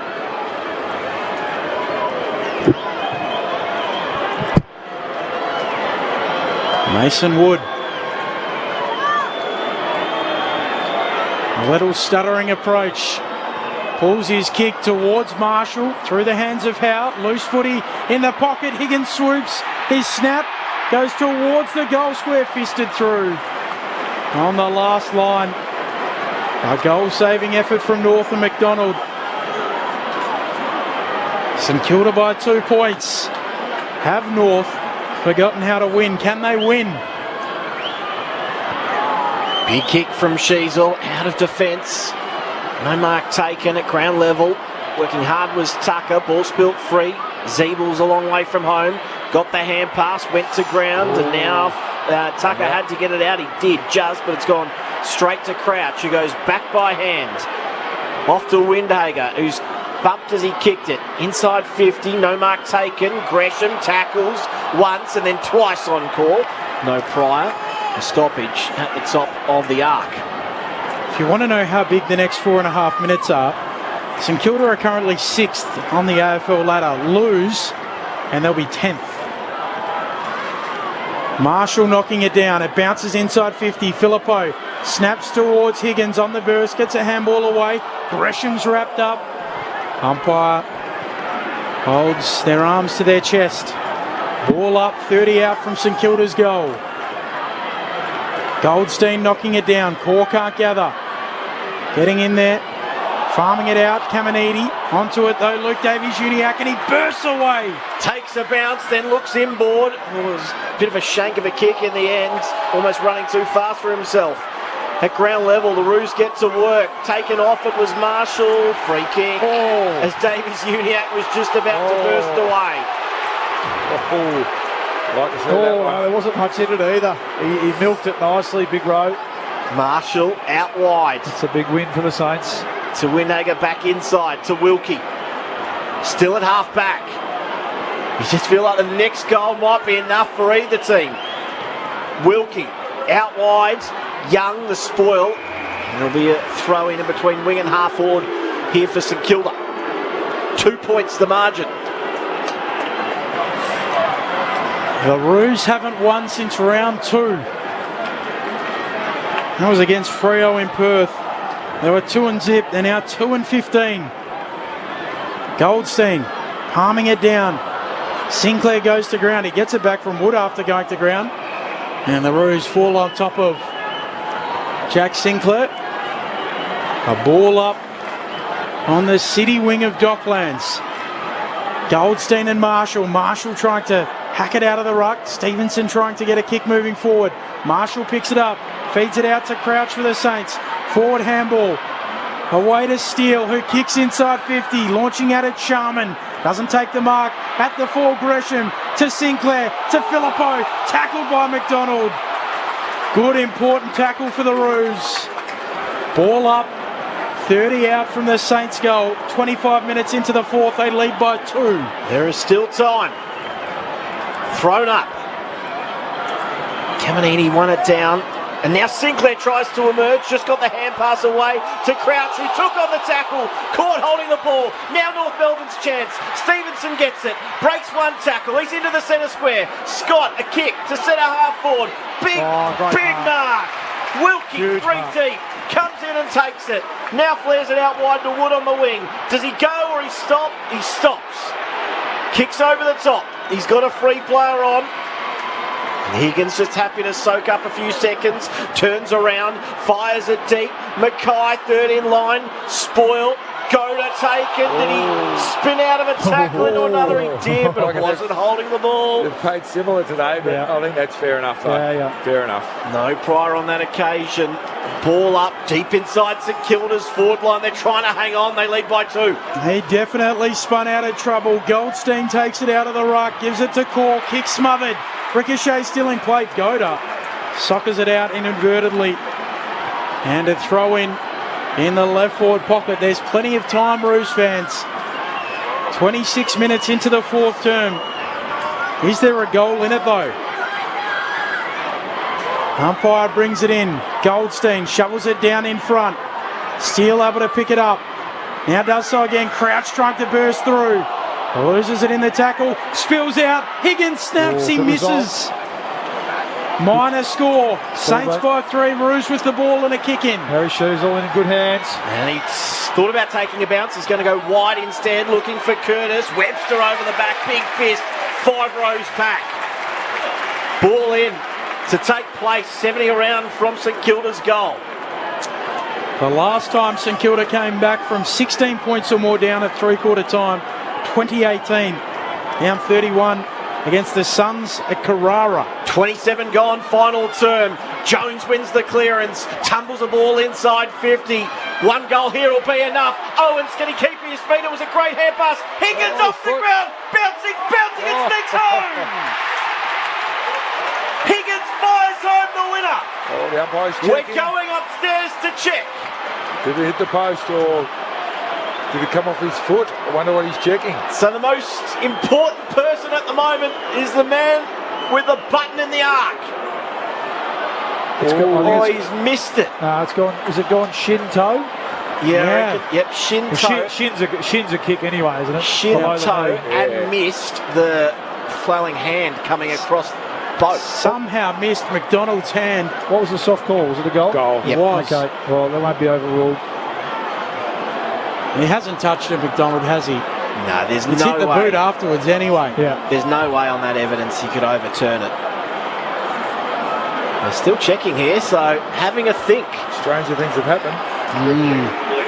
Looking at this angle, we can see the ball connects with the St Kilda attacker's boot last prior to crossing the back of the goal line. Decision on scoreboard. So it is a goal. And every St Kilda fan under the roof takes a big breath. 9 points the margin. 9-15-69. North Melbourne 9-6-60. 28 played final term. Take him any way you can get him. We said before the game, he's become an important player for them, Higgins. We've spoken about that they're a bit bereft of real sort of A graders, or they can be a bit even across the park. He has got a bit of X factor. He's got the ability to make something out of nothing, and that was absolutely that there. Owens involved again with the goal assist and just threw his boot at it. Out past the lunging arms of Luke McDonald. You think that'll be enough? You think that'll do it? Still minute 43 to go. Well, the centre bounce has been a big strength of North this quarter, so I'd like to see them just belt it forward here, try and get some momentum. Goldstein trying to bring it down. Marshall takes it out of the ruck or off the hands of Goldstein and just holds it in as he's tackled. Takes some precious time off the clock. As Marshall brings it down again, Davies Uniacke trying to come through. getting involved. There is Sheasel. He's still going, Sheasel trying to win it. At half forward now, North Melbourne. There's a free kick, high tackle, and Steele to get it. At half-back for St Kilda. And you'd think now with 30 minutes gone they might have done enough. So much sand has slipped through the hourglass. Steele out wide with the kick. It's a high ball and a long ball close to the boundary line. Marshall happy to whack it over for a throw-in. Big last quarter from the skipper. He stepped up. It's been their guns really, isn't it? Steele, Sinclair, Marshall, Owens. Crouch has had a lot of it this last quarter as well. Thrown back into play on the wing. Goldstein taps it over the back beautifully to Sheasel. Slams it on his left boot inside 50. No mark taken. St Kilda with the numbers out the back. Long kick from Owens to space. It'll land and bounce towards the wing. Core bursts onto it. Looping hand pass over the top is okay to Taylor. Back to Core. Now he's got to fire them inside 50. Exactly what he does. To the top of the square. No mark. Pack crashes. Howard down at ground level. He's taken immediately. And a ball up it'll be. Left forward pocket. 9 points the margin in favour of St Kilda. Now there was a North player pretty groggy at the back of that pack. And umpire waves him away, says we're all good, and goes again. Goldstein to the outside to Taylor, who was that player. He misses it, and now Higgins comes in, ducks out of one tackle and forces another stoppage as he's swamped. So 9 points the margin in favour of the Saints. 31 played, final term. Umpire puts it up. Goldstein trying to flick it to the back. On all fours. Windhager feeds it out. Quick kick back inside for North. Looking for a mark desperately. Flying Larky. Can't take the mark. It's held in again. We'll get a ball up. Time very much the enemy now for North. Umpire flicks it in the air. Goldstein brings it down. Jones trying to come through. Webster looking to come through. He's wrapped up. And another ball up. Left forward pocket here for North. Goldstein takes it out of the ruck. Can't quite get it moving forward. It won't matter. I wouldn't say they were marching St Kilda. They stumble home against North to stay sixth on the AFL ladder. There'll be a kick after the siren, but it won't matter. Davies Uniac. Yeah, LDU. Let's see if he deserves a goal. He's been terrific tonight. Clearly North's best player. Only a matter of the margin. He doesn't have to kick this straight. He can step out. He kicks and misses left. And St Kilda, the final margin is 8 points. They get the 4 points that keep them sitting sixth. 9-15-69 plays 9-7-61.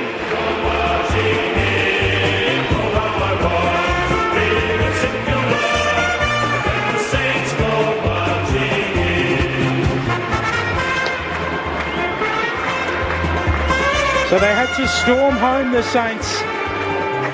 They kicked 5 goals to 1 in the final term, including the first 4.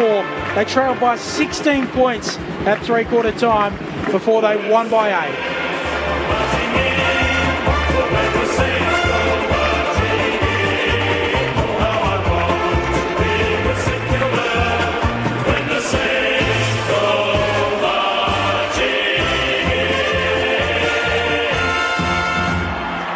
Ratton's revenge game goes awry in the fourth term.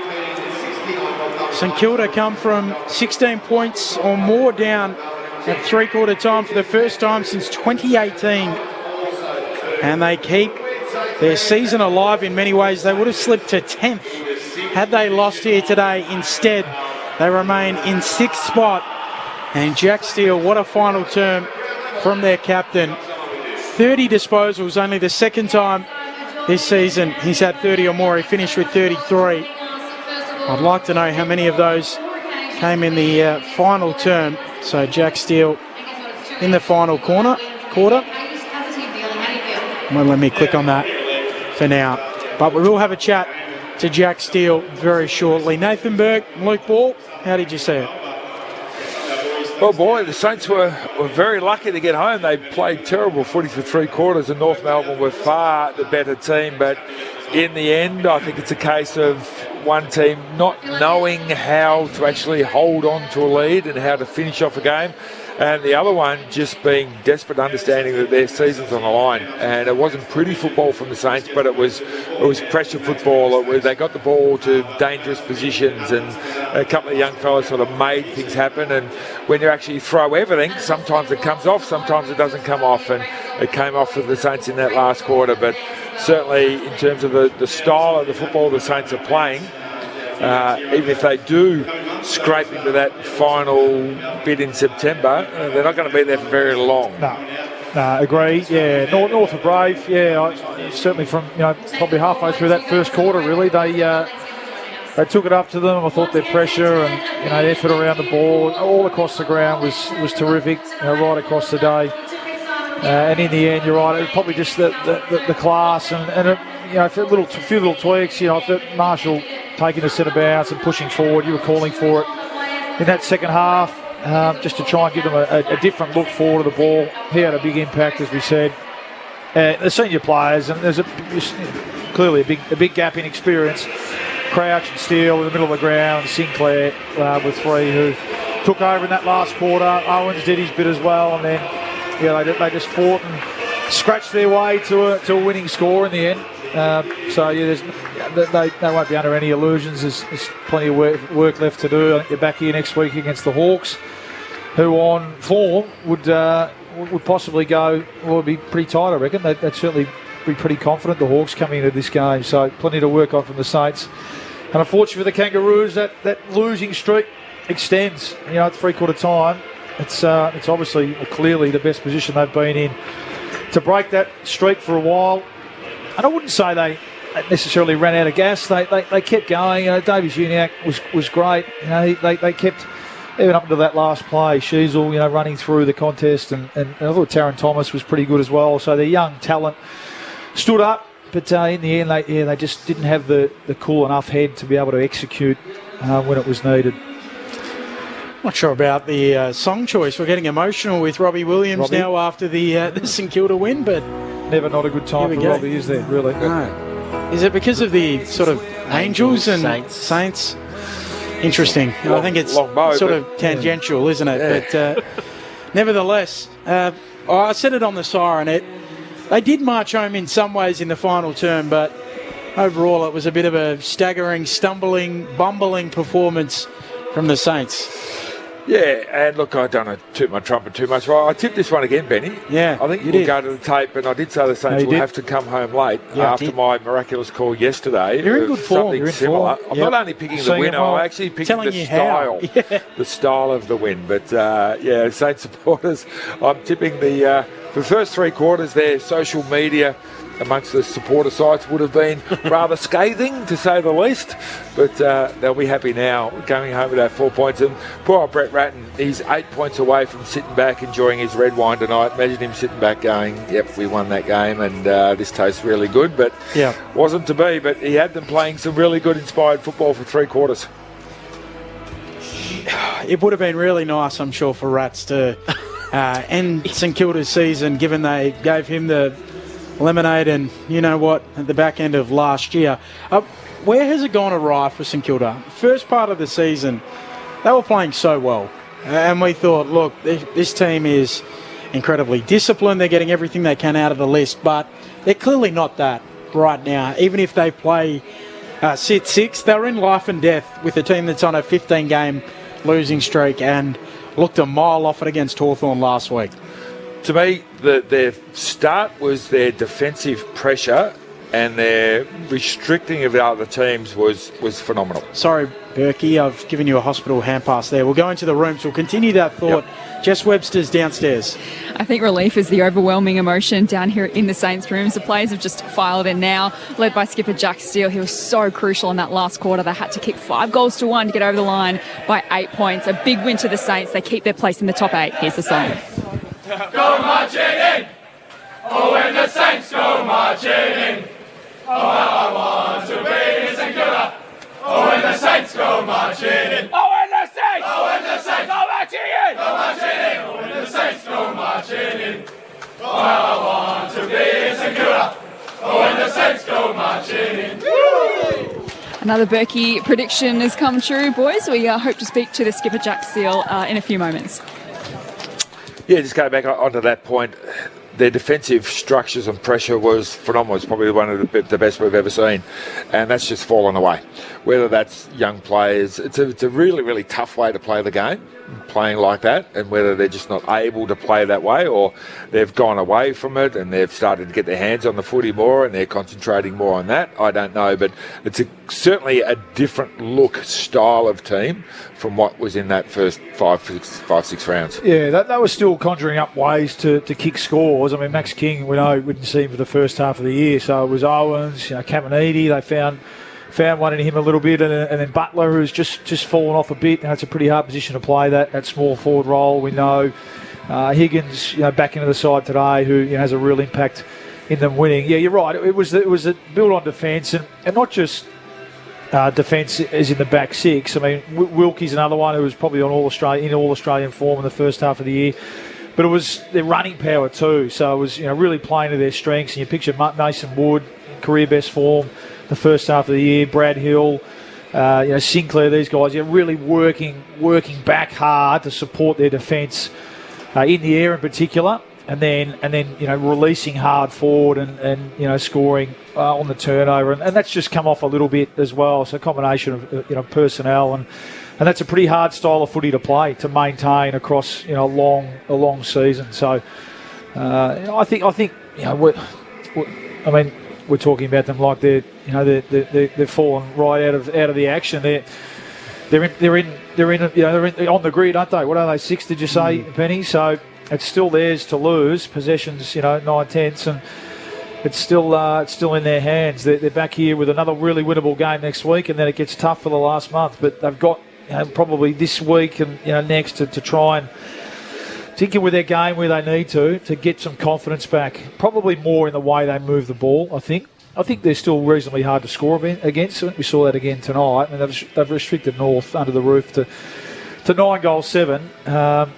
It's just when they've got the ball in their hands that times throughout the night they looked really like a bottom 4 team, didn't they? They used to, because their pressure through the middle of the ground was so good. It was a bomb hack kick forward, and Wilkie and Battle. Yep. They're relying on intercept marks, and then they go whoosh straight back at the other team. But because the pressure through the middle of the ground isn't as good, the intercept marks, I'd love to know what they were taking in the first half a dozen games compared to the last half a dozen games. Certainly nowhere near as many as what they were, and they're just not setting up off their attacks from a turnover from the half back line. Even tonight, I can't remember any really decent attacks that originated on the half-back line.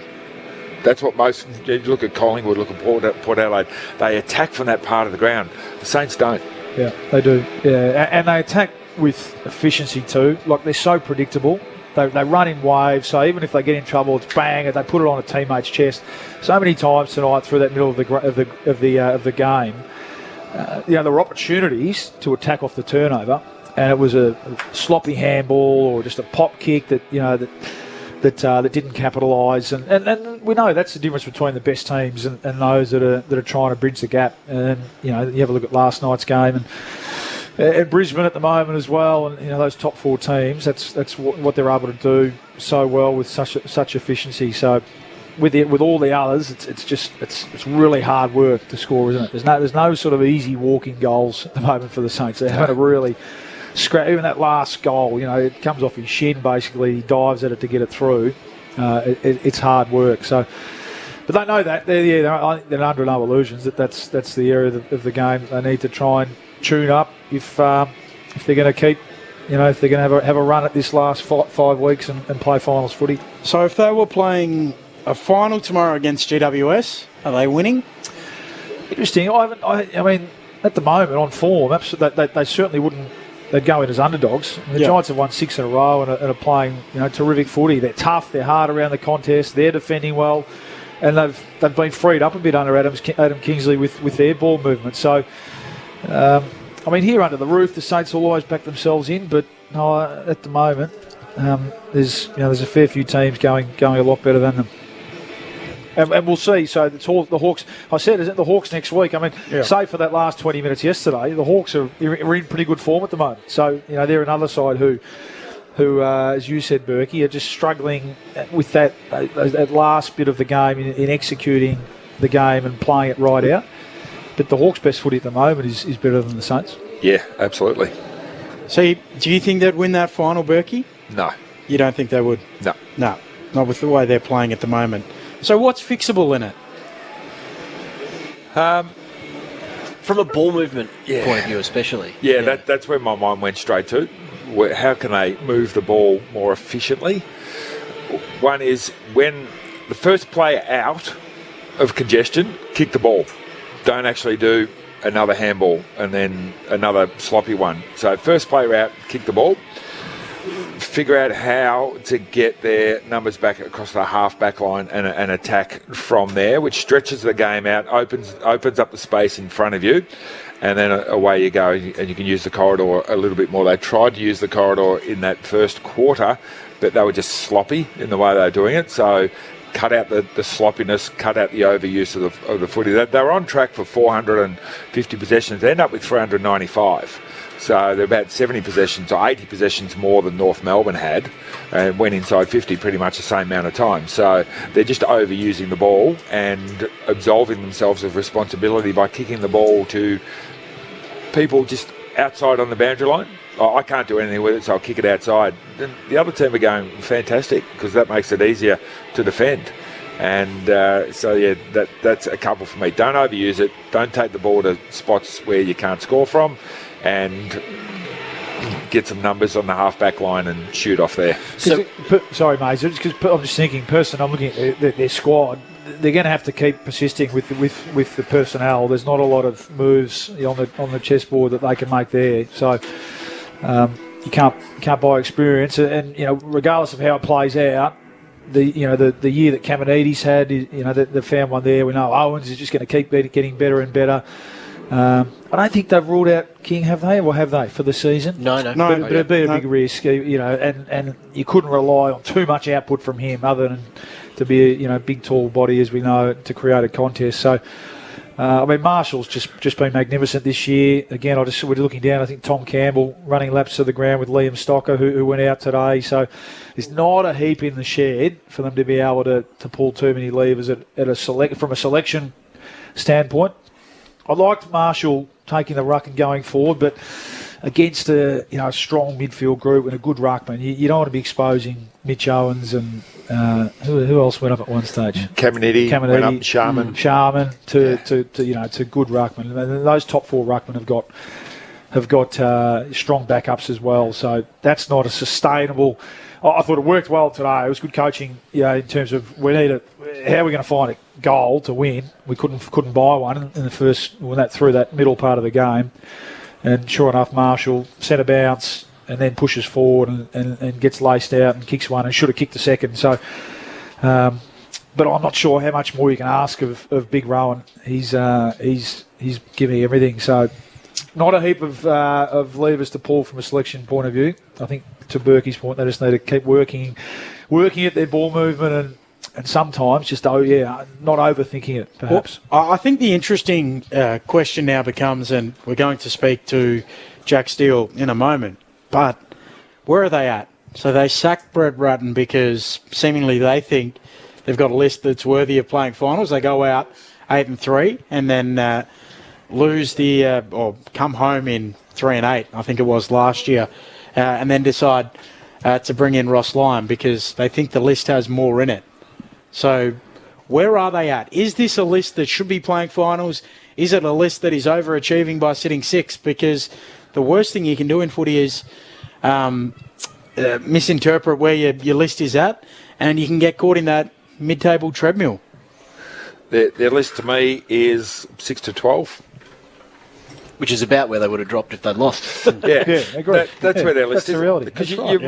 Because the casual football supporter, you would say, okay, which forward line is relying on Caminiti, Philippou and Sharman to kick all your goals? And most football people go, I don't even know who they play for. Leading goal kicker, Higgins, before tonight, Higgins 27, Butler 24. Owen's 21 in his second year. Well, then how do you get from there to a premiership winning list? Because they tried to, and this is to borrow Corbin Middlemaster's phrasing, Frankenstein a list and bring in some guys, and that hasn't really worked. To me, what they do is, whilst those young forwards who are going to be really good players over the next year and a half, 2 years, earn their stripes and become good senior regular players, they need to build up their midfield.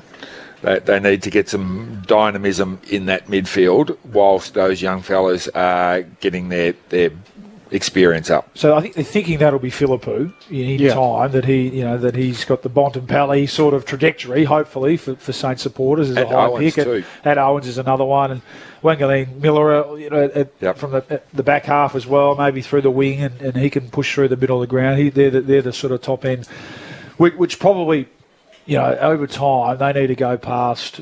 Brad Crouch has still got plenty of good footy left in him, but Zach Jones, guys like that. Yeah. Zach Jones, Seb Ross. Yeah, Ross, yeah. That's the sort of the next stage. So I think they've got one more go to the draft sort of year in them, I think. I don't know what the pick situation is this year. I mean, if they finish in that sort of 8 to 10 bracket, you're going to get a top 12 pick, aren't you? So nail another one there, and then keep developing. King's